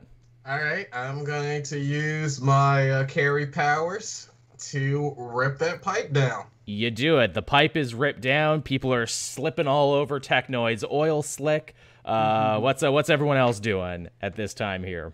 Is this my cue? Is now when I burst into flames this whole hallway? Is this what we want? I want to make sure it's what we want. Thinks that like this is his grand entrance. It's like I can't hear want to you. make sure this is what we want before I do it. I want to set this hotel on fire. Let's do it. But if you will allow it, Joel, I would love to, before I cast Stage Fire, cast Thaumaturgy and just have like a booming voice going on and be like, now showing the great Splendini. Yeah, and it's so loud, it's deafening. I thought you were going to have a special audio saying, it's like, oh, let's hear this. Oh yeah, you do it. It's so loud, it rattles the glass all around you. People are covering their ears. You shoot your bolt of flame up in the air, and yeah, all of the friggin' fire alarms start going off, and a bunch of like the curtains and everything catch fire, and everyone is rushing their way out. Everyone is rushing out, from Cal Joel to Nerd Suit to Panel Putter to Dr. Doggo. Everyone's just running out there. I Dr. liked Doggo Nerd did not make Suit's it earlier stuff before he started getting political, but you know. And most people know Cal Joel from the other shows he's on. So you all do that. Slowly but surely, the hotel eventually starts clearing out. And as you look over to the elevator, you hear a gudge as it comes to the floor, and you see several black-suited G-men individuals come out with a man in handcuffs. Fantastic. How many do we have? There's about 3 regular-looking guys, and then one much bigger guy behind them. You get the feeling that guy's probably the commander of this little operation. So 4 dudes. I would like to walk up to them slowly, a la Willy Wonka when he was first letting the kids into the factory. Like, just do that, and then I want to stumble, roll, stab one in the throat. Okay, I will say. I thought you were going to say hitting the nuts, but we were both on the same page. You know what? I will let you do that, and then once you do that, everyone has to roll initiative. So, which one are you going for? Are you going for the big guy, or are you going for the 3 regular-sized guys? I'm going for one of the regular ones because we have a bear. True enough. All right, so you go for G-Man A. Roll me an attack. All right, here we go. All right, got me a 16. Okay, that definitely hits him. All right, and then so I guess I'll roll a d8. Because it'll be my cane. Yeah, for damage. Oh yeah. All right, got an 8. Okay, just all 8 together. Don't you add more stuff to it? 8 plus 1. 8 plus 1. Okay, so that's 9 damage. In fact, you know what? I'm going to say you take this guy by so much surprise because he was not expecting an old man with a cane to stab him in the neck that morning. Nobody ever does. I'm going to say that actually does sneak damage, so that's going to do double that damage. And yeah, you slash this guy across the throat and he just bleeds out in the elevator while everyone else ends up drawing their guns. So yeah, everyone roll me initiative, and I will roll initiative for the bad guys. Well, good guys, whatever. Okay, so that's 12 for Technoid. 10. 10 for Paul. I got a 16. 16 for Splendini. And as always, in last was 7. Again, the big bruiser is the slow one. What can you say? I appreciate the familiarity, though. Yeah, it's a common thread. Yeah. Most definitely. So, all right, Splendini, you're the fastest then, I guess, at 16, so you get to go first.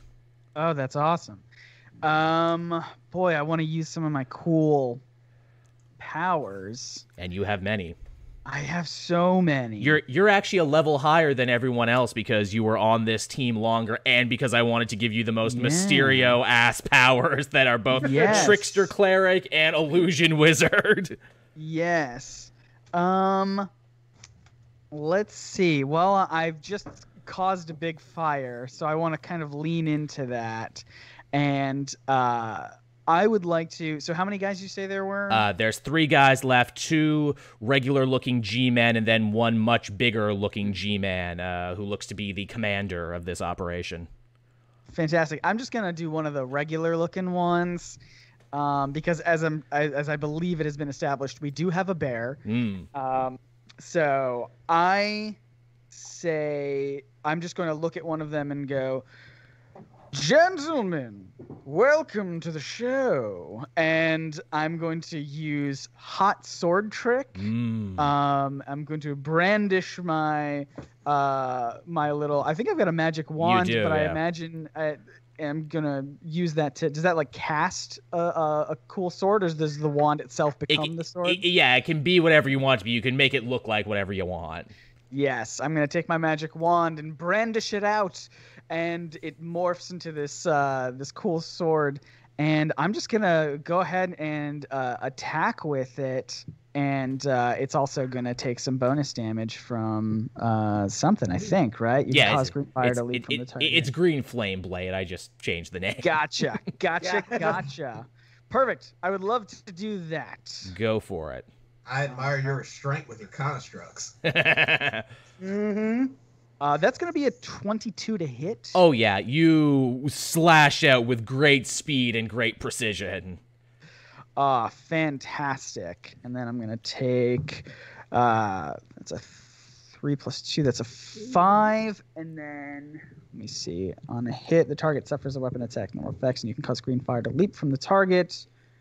And then the second creature takes fire damage equal to my spell casting modifier. All right, which is 4. Yeah. So I've hit for 5 damage, and then I guess fire spouts out from it for an additional 4 damage, if I'm reading that correctly. Yeah, I love how messy this group is already. I love it. Here's the thing. In our last thing, we only had like 1 spellcaster. You're an artificer. He's a wizard cleric, so we have more spellcasters now than we ever had before. I rarely play spellcasters, so all of this is like new to me. Yeah.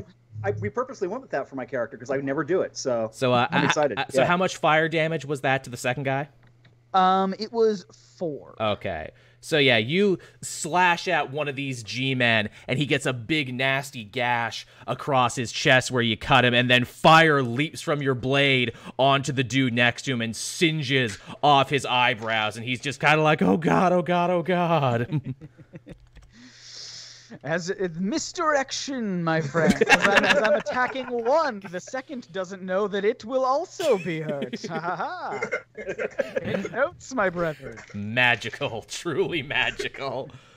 All right, so with that, it's actually going to be the cops' turn now. And I say cops, but they're actually G-men. This is just what I used in the thing. So they're going to try and get a little revenge on you. And because you've kind of cornered them what is it, in this hotel elevator. They can't quite pull their guns out on you right yet like they want to, so instead they take out very fancy, very space age looking shock batons, like something you would see Black Widow use or something. And both of these guys are going to try and get some revenge on you, Splendini, because you're right there. They're going to try and roll on you right away and see if they can't get you. So the first one's going to try and hit you, and that is so that's a 2. So he swings wildly while trying to hold the gash in his stomach, so he does not get you. No. Not at all. And then the second guy is going to try and get you, and that's 14. Does that hit you? A 14 does not hit. So the splendid Splendini. He goes too big again because they're all in an elevator and they still got this guy between them. The guy that they're trying to protect. And yeah, he just swipes over your head, gets nothing but air. I am too quick for you. Definitely. So the big guy in back, he's going to try and actually take out, what is it? He's got a can of bear mace, interestingly enough. And he's prepared. Yeah, and he's going to try and mace you guys, is what he's going to do. Does he end up hitting you? Fortune teller was right. That's a 16. Does that get you, Splendini? Yes, that exactly gets Splendini. Okay, so he's going to roll some damage now is what he's going to do. Bring it up, friends. Not much because it's mace, so it's like non-lethal damage is what it is. So he ends up getting 4 plus 4, 5, 6. So 7. You take 7 mace damage. Ooh. All right. Yeah, he gets you in the eyes. How does Splendini play it off? Dramatically, I'm sure. I'm not crying. First of all, I want to make that clear. All right, Technoid, your turn now. Okay, so this is the first time, like, ever since the neck brace has come off, and now that I'm being threatened with with violence, and there's a lot going on, that like now Technoid is starting to get nervous, and I'm starting to hear the voices. So like some of the voices are like, "Run away, run away!" The big one, the small one, get them all, get them all, get them all. But the one voice that I hear the most is "Go for the big one." So I'm gonna do that, and then I would like to use Elemental Blade Arm. Right, cool. Which is my channel biochemical energy into one simple or martial weapon that I'm holding, and choose one damage type: acid, cold, fire, lightning, poison, or thunder, until the spell ends, and I deal an extra 1d6 damage of the chosen type to any target you hit with the weapon. If the weapon isn't magical, it becomes a magic weapon for the spell's duration. As a bonus action, you can change the damage type choosing from the option above. So when this happens, do I find something that's close to me and that becomes a weapon, or do I like Optimus Prime the shit? Oh yeah. Okay, cool. So I mean, yeah, you're cyborg. You're evil cyborg. You can turn your arms into blades and all sorts of shit. I see one of the Transformer cosplayers that's on fire down the hall. And I take that as inspiration, and Optimus Prime. Bionic battle axe. Sweet. From one arm, and I'm going after the big guy. Okay, what's your elemental damage of choice? Because you get to pick one. I mean, I feel like everyone's on that lightning kick, so I'm going to stick with that.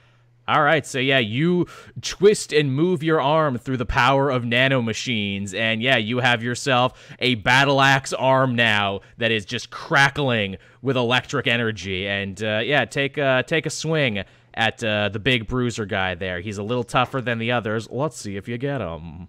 Let's see, so hold on, I got 17, and then I guess my arm blade is +4? No, that's a different weapon. No, it still is. You're still using your arm blade. It's just after you hit, you get to do damage, then add another 1d6 of elemental damage. Sweet, so I got a +4 to my attack bonus, so that's okay. A 21. Yeah, you hit him. You hit the big guy. Fuck yeah. So we're going to do, because I'm learning new powers, bear with me, I'm sorry, edit my dumbness out right now. This is the magic. We can do it. Yeah, I know. No, dude. Someone say magic? We did. We did. Not now, Splendini. There's always time for Splendini.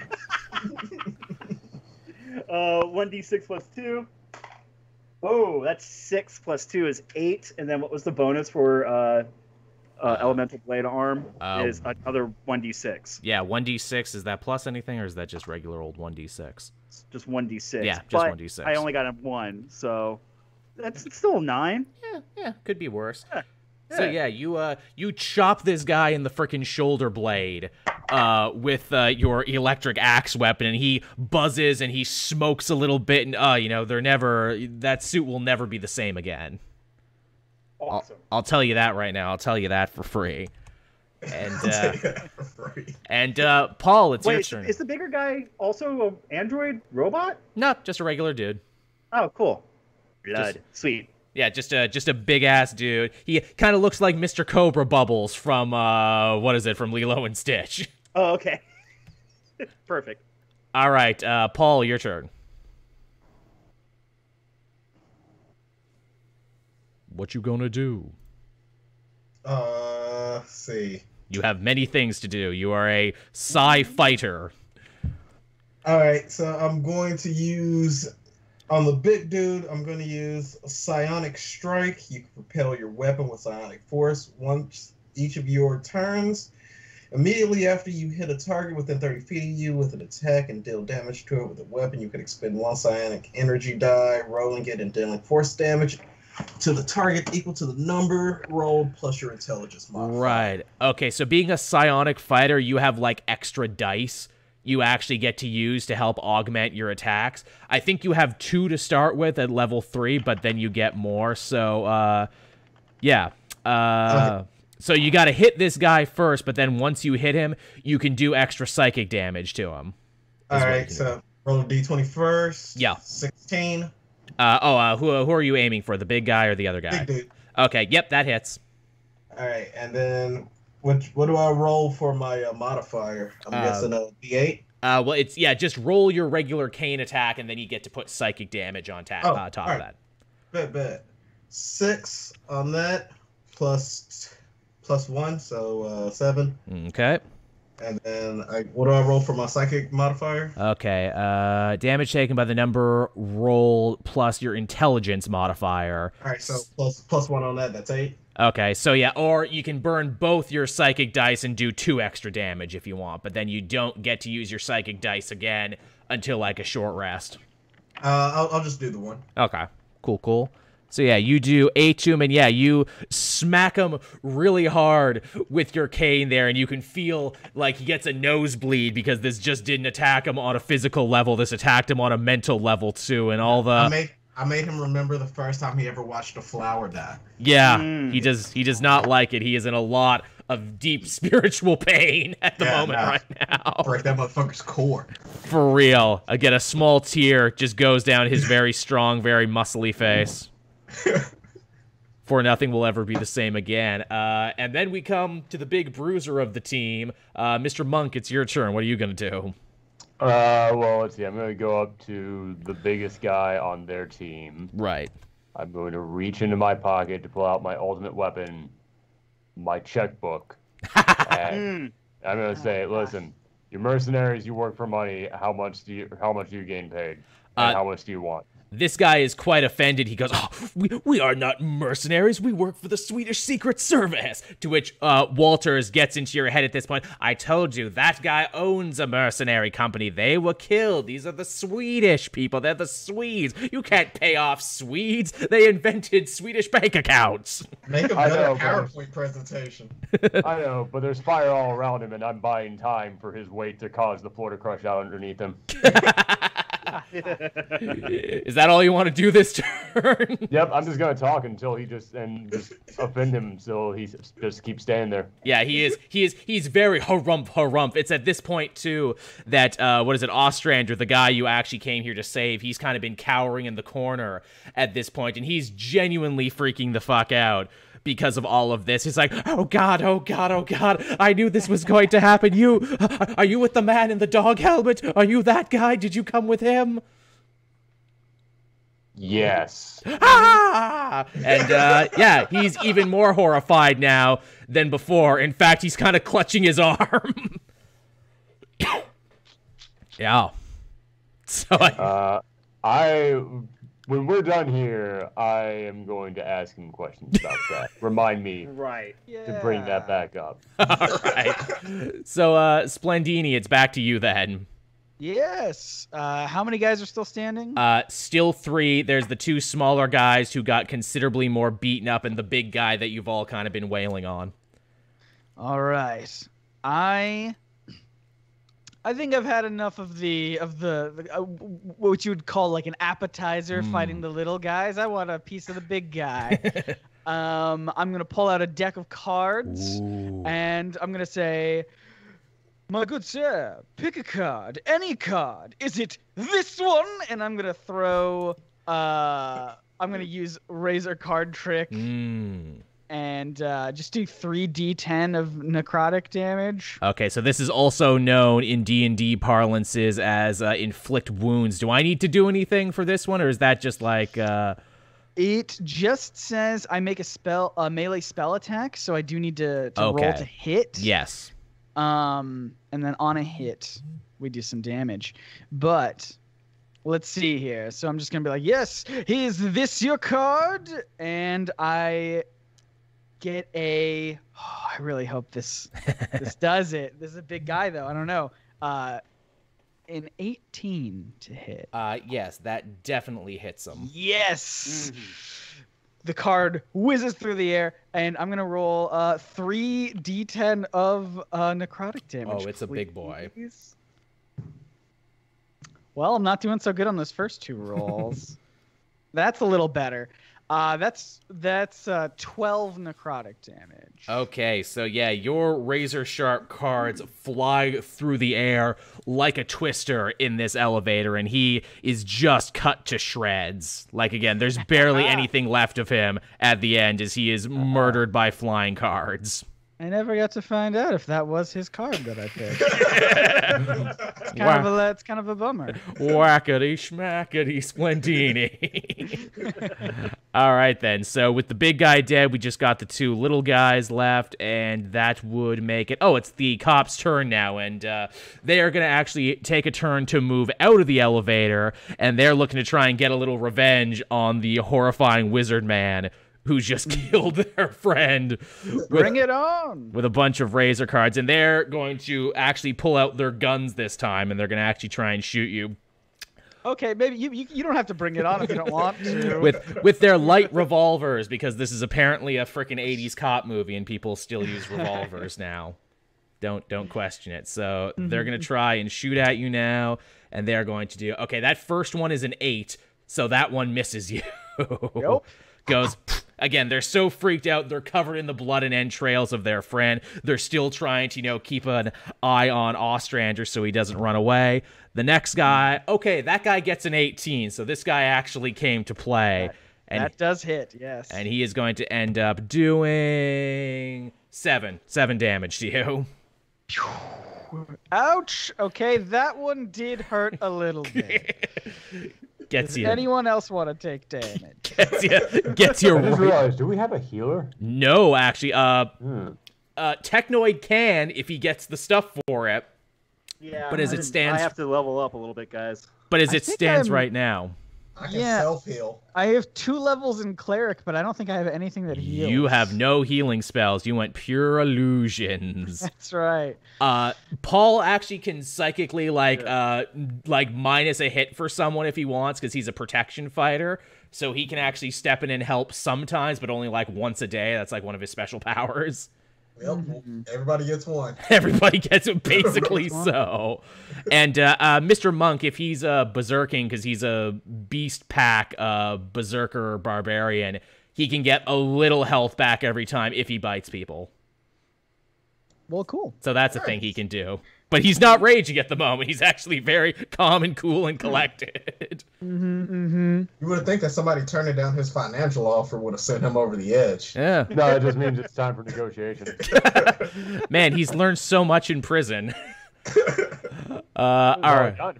Yeah, I guess so. So they had their turn. That means Technoid, it's you now. Okay, so we hacked and slashed big guy. Yeah, right? he's dead. So we're down to 2 of the henchies. Yeah, the 2 goobers in the black suits. All right. any of them? Is there one that hasn't taken any damage yet? No, they've all taken damage. One Sweet. looks a little worse than the other, but just by a little bit. Okay, whatever one's closest to me. Okay. And guys, I gotta know. I mean, Aaron got to have the cool fist powers last season.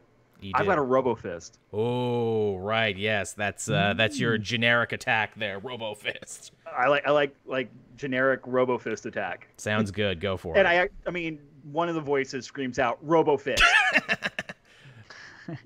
as I do it. So I like to imagine it's a child's voice. Robo Fist, Robo Fist. Robo Fist, yeah. The 7-year-old personality really loves this attack. Who am I to say no? Like, the actual fist has like an old VHS recording like. Love it. Hey, don't worry. Later on, I'll break out Laser Eye. Oh yeah, you got a Kano eye. Ooh, this is not gonna be good. So that's 10. That does Robo not hit Fist him. is +4, so that's gonna take me to 14. Okay, actually that does hit him then. Oh, really? Yeah, Right. scratch what I said. That totally hits him. Never mock the Robo Fist. So 1d4 plus 2. Fist I have of rolled- Roboto. Very. I haven't rolled a d4 in so long. Hold on. I know, right? So that's 3 plus 2 is gonna make it 5. Yeah, this guy was already hurting from the elevator fight, so yeah, you reach out your big metallic robot fist and you punch his head off his shoulders. Oh, God. Yes. And Robot now, jobs. yeah, basically, and now the real Rock'em Sock'em robots, and now we're down to one last very, very scared guy. And Paul, it's your turn. Can I talk this young man out of the path he's walking right now? He's seen all of his friends murdered around him. Yeah, if you want to do a persuasion check, I will say you get advantage on any and all persuasion checks, and your charisma is very, very high. Paul is good at talking to people. Nice. All right, let's roll a charisma check. Another 16. Okay. Yeah, I'm gonna say he's very, very much thinking about the decisions that's brought him to this moment. I just wanted to protect and serve. I just wanted to see justice be done. Hey, that's stupid. Get out of here, brother. He drops his gun and he runs out the back through the kitchens. And then I say the bigger they are, the harder they paw. Yeah! That's good. That's good. We don't get fooled again. So yeah, you are sitting there now in a deeply messed up hotel lobby area, and the guy you're supposed to be extracting Ostrander, he is just freaking out in the corner right now and grasping his arm. Yeah, hey, is it still on fire? It seems to have died out during the fight, but it's definitely singed. Okay, cool. That's good to know. Yeah, you guys are in no particular danger at the moment. Plus, I can make a psychic force field, so we're good. That is true. Very helpful. That's a shame because I really did picture like just all the chaos happening behind us, and hopefully a couple bystanders got hurt during the fight. But So yeah, Hopefully. So yeah, Ostrander is freaking out in the elevator. It's like, why don't you just finish me off already if you're with the man with the helmet? Oh god, I think I'm having a heart attack. I need my pills. Yeah, here's the thing about that. We need to know exactly what you know. Not because we're going to kill you, but because we want to coach you on what you need to actually say when you get released back out there. So let us know everything that you know about the man in the helmet. The man in the helmet, he made it sound like he knew me. He killed all my mercenaries, and then he brought me here. This isn't supposed to happen to me. I'm supposed to be protected. Yeah, crazy how that happens, huh? It really says something about our society. Yeah. Knockout. Can I knock him out with my psychic powers? Yeah. Stop. I got a thing I gotta do first. Okay. All right. Here's what you need to do.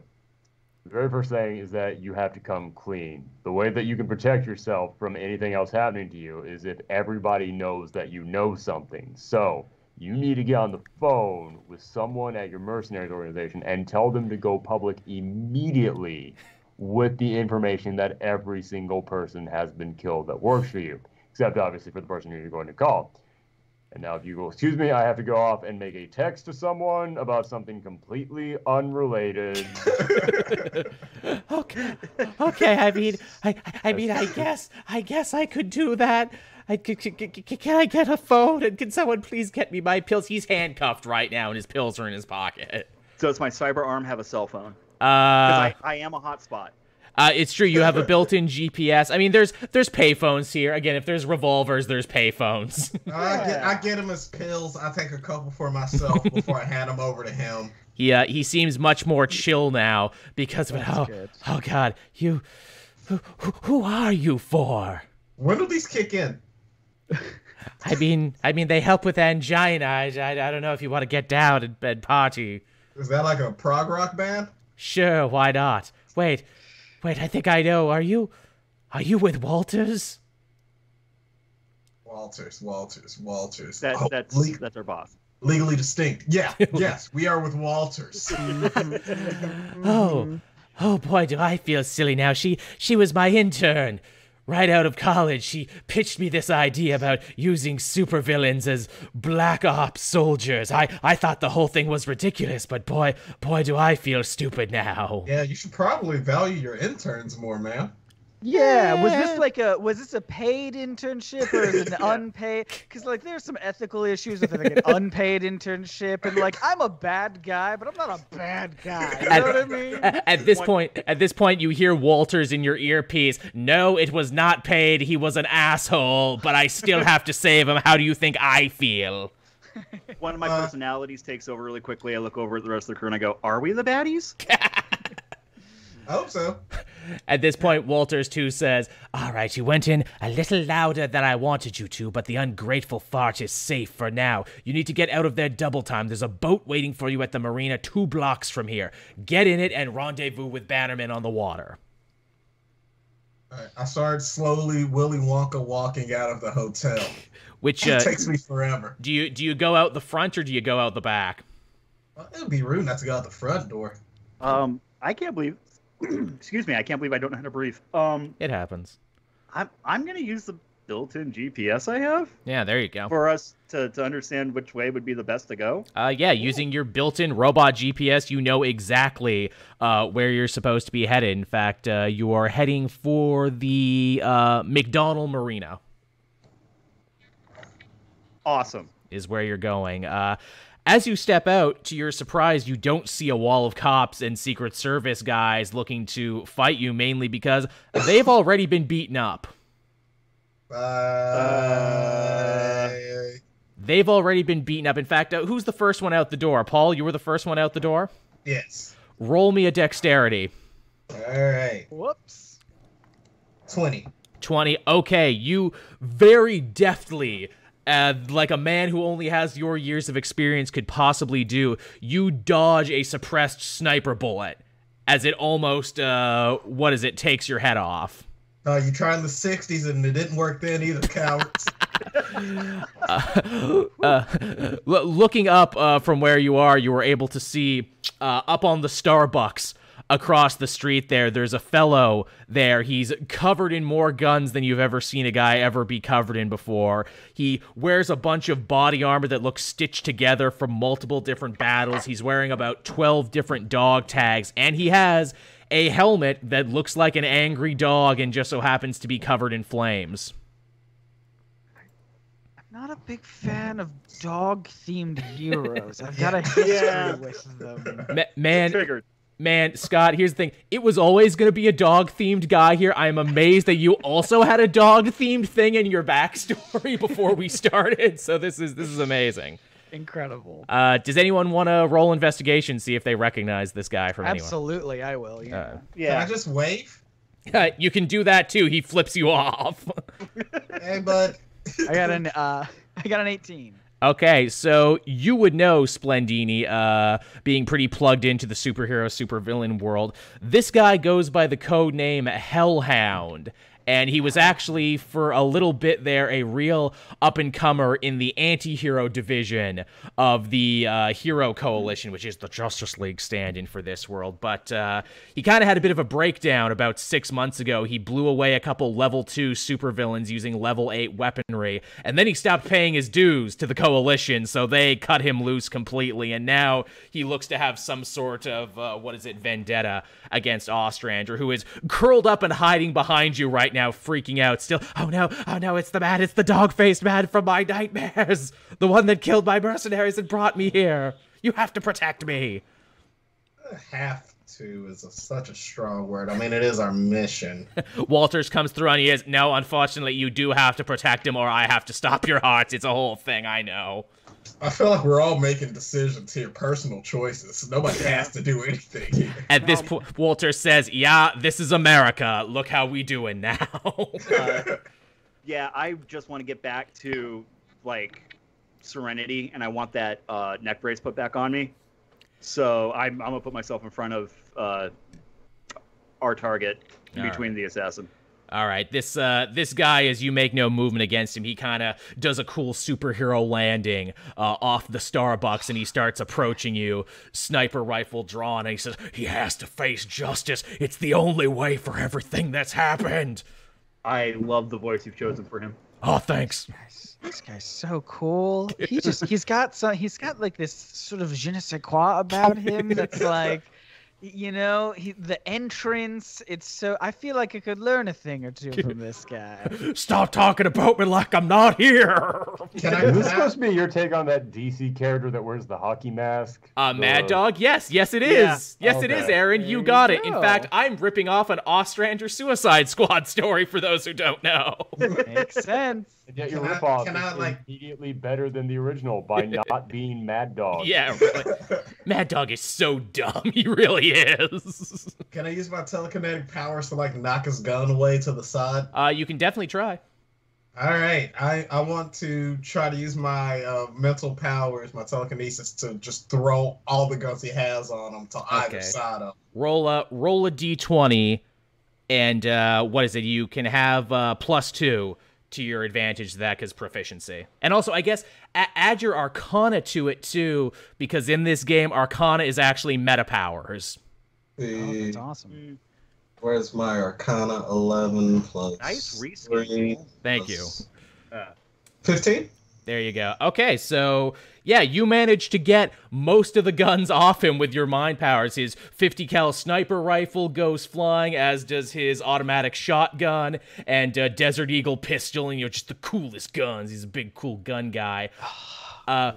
With nothing else left and nothing around, he kind of gets freaked out for a second before he undoes his flak vest and reveals that he has 6 grenades tied to him right now on his vest. No. I didn't want to have to do this, but he'll either see justice or he'll die, and I'll die with him.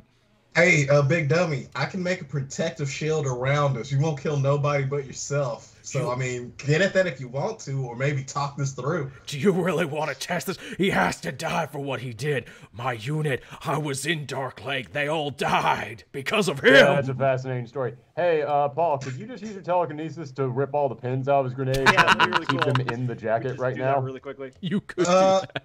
Pin grenade rip. Oh, I'm going to say, because, yeah, you can, because there's nothing stopping you from doing it. Yep, you do it. You rip all of his grenades. And now he's just charging at you, basically. As protective field. Yeah, you can do that. That's a thing you can do. Let me look at how protective field... tell me how protective field works, because I need to look at how these grenades work. When you or another creature you see within 30 feet of you takes damage, you can use your reaction to expend 1 psionic energy die, roll the die, and reduce the damage taken by the number rolled, plus your intelligence modifier, minimum reduction of 1, as you create a momentary shield of telekinetic force. Okay. Sounds good. And basically what these grenades are is they're just the D&D spell Fireball that I have that I've reskinned. So, all right. Okay, so in a 20-foot radius sphere, what is it? You all got to make dexterity saving throws, or you take 8d6s of damage. So, but also be sure to subtract whatever Paul lets you subtract. Dexterity is... Where the hell is my dexterity? 16. Okay. So you will only plus take... 1. All right, so you'll only take half. So I got 12. Okay.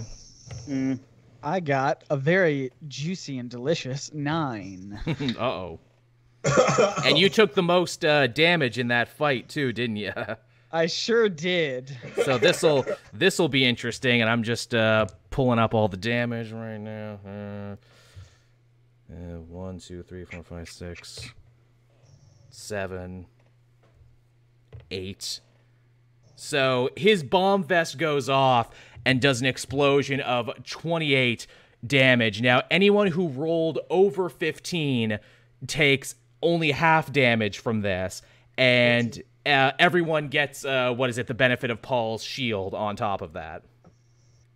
Sweet. What would the benefit of Paul's shield be? I rolled a 19 when we were doing the shield thing. Okay. So what does that mean for us, number-wise? So anyone who rolled under 15 on their dexterity takes... anyone who rolled under takes 28, but also subtracts whatever Paul's ability was there, because he put up his shield just in the neck of time. So 28 minus 19? Yeah. Okay, yeah. Okay. Yeah, that makes sense. Jesus. Yeah. Right, thank God. Okay. So that absorbs a lot of the hit. And also, anyone who rolled over 15, you only take 14 subtracted by that, so you don't take any damage. So we gained 5 life. Yes. Yes, that's how it works. Okay, well, luckily I didn't take any hits during the attack. Yeah. During the original battle. 28 would have damn near killed me. Yeah. But now, with the protection, I'm only taking 9. Even at level 3. So that's going to take me down to 21. All right, so you guys are rocked and shocked, and you got a little smoke inhalation, everything there. But by and large, you are fine due to the quick thinking of your good friend Paul, who put up a shield and stopped this crazy man from blowing himself up. And yeah, you're standing there now. He didn't stop him from blowing himself up. I mean, he did it, but it just didn't hurt you as blood and entrails rain from the sky, and a bunch of the cops and Secret Service guys who he beat up are just kind of like, I stick my tongue out like they're snowflakes. Oh, you catch a good one. So what are you going to do now? The marina's about 2 blocks away. Is there a vehicle nearby we can commandeer? Yes, actually, there looks to be an armored car that was probably going to be taking Ostrander to The Hague to stand trial, and now it's just sitting there with the keys in the ignition. Is there something more fuel efficient? Unfortunately, yeah, there's a Tesla. Okay, we'll take the I can armored hack car. both of those. So that's great. Yeah, I guess you could, couldn't you? Holy shit. We'll take the armored car. It's fine. I want to get there in one piece. I'm not fitting in a Tesla. You guys are so powerful. I would have definitely asked your character to ride on top, just dig claws into, to just surf it. Riding with the top down. It's 2 blocks away. I would just have walked. All right. So, yeah, you managed to make your way to the McDonald Marina, and because it's a convention weekend, it's open and clear, and you see a cherry red speedboat that it's the only one moored up there at the moment, so you assume that, yeah, that's probably the one Walters was talking about. Can I do a quick investigation before we head over to that thing? I want to make sure there's no more snipers or like... Sure. I mean, I've seen enough Bond films to know you never get in the boat. Yeah. So. Sure, everyone can roll. I only got 10. 7. 16, but I also think my investigation's pretty... Yeah, my investigation's 6. Oh, damn. Yeah, you're really good at this. Nice. Yeah. I'm well over 20 on that one. Okay, so you hear a lot of interference and a lot of stuff on, like, the radios and everything. Again, they got a lot of ambulances and fire trucks and news crews all headed down to the convention center. They don't really know what the hell is going on yet because, again, as Walter said, her and Secret President and everything are trying to keep this really, really hush-hush, so no one really knows what the deal is. They think it might be a terrorist attack or a shooting or something. They're not sure, but no one thinks supervillains yet, and because it's a convention weekend, guys walking around in costumes, no one is giving you a second look. Nice. So, Sweet. Let's head over to the boat. All right, you get in the boat. Who can drive a boat? I mean, in real life, I mean, hey, if we want some backstory now, someone says, oh, yes, my father took me sailing every year. Now's the time for it. Well, I'm a rich crime boss, so I probably own a couple boats. He'd also There look way you cooler driving the boat. Naturally. So, yeah. Very much so. So I'm an android. I don't like water. Fair enough. So, yeah, Mr. Monk, you get in the driver's seat right there, and, yeah, you head on out to open water with Ostrander in tow, and after like an hour or so, you eventually reconnect with Bannerman inside the Osprey, and he throws you down a rope to bring you all up inside the aircraft. All right, I climb up the rope, and I immediately stab Bannerman in the thigh with my sword cane. Oh my god. He sees Just you. a taste, baby. He Just a sees you taste. motioning for him, and he shuts your heart off again, and you take 5 damage. Damn it. I know what you were doing, bro. Maybe you'll get me one day, but you gotta wake up really early to get one over on Bannerman, bro. Oh, you just gave me the keys to defeat, you jackass. Uh, Just gotta wake up really early. you are a worthy opponent, Paul, and I await our battle to continue. You may be the smartest person I know. Before this game's over, set my alarm to 5:45 a.m., please. There you go. Okay, so yeah, you all get into the Osprey and you get ready to head on back to the prison. But right after you leave Swedish airspace, though, Walters comes on over your comms one more time, and she says to you, "Gentlemen, you did quite well on your first mission. It was a little chaotic, but you got it done.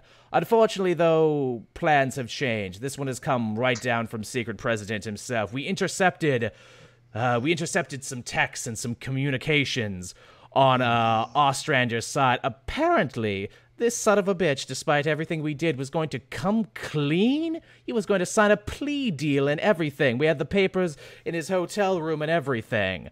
I said we couldn't kill him in foreign soil, that would be iffy. But now that we're back in American soil, well, anything can happen. You do you, Paul. Paul stabs this guy There immediately. you stab this frail old war profiteer, and he dies basically instantly. Boom. Paul stab. Good, Paul. Look who's the teacher's pet now. You wanted ESPN, Paul? You just got ESPN, Paul. Dun-dun-dun, dun-dun-dun. So there you go. We close credits there on the first mission of the Deadbeats in the first session of Capes and Crooks. Yeah. Incredible. Good Well job, done, everyone. Did it. Thank you. This was a lot of fun, everyone. Again, be sure to like, comment, favorite, do all that social media jazz. Tell us what you like so we can do more of it. And be sure to check out everyone's social media pages as well. They're all hardworking individuals like me, and I'm sure they have projects and stuff that they want you to see. Sure. Yeah. Yeah. A lot of irons in the In the oven. I'm thinking I might start a YouTube channel. Yeah, really. That might be fun. Seems to be popular. Cooking a lot of pies. Cooking a lot of pies right now. I'm addicted to Twitter. Who isn't? Stuff going on, engagements. Oh, yeah. And on that note, everyone, we'll see you next time for the next adventure, everybody. Bye-bye. Bye-bye.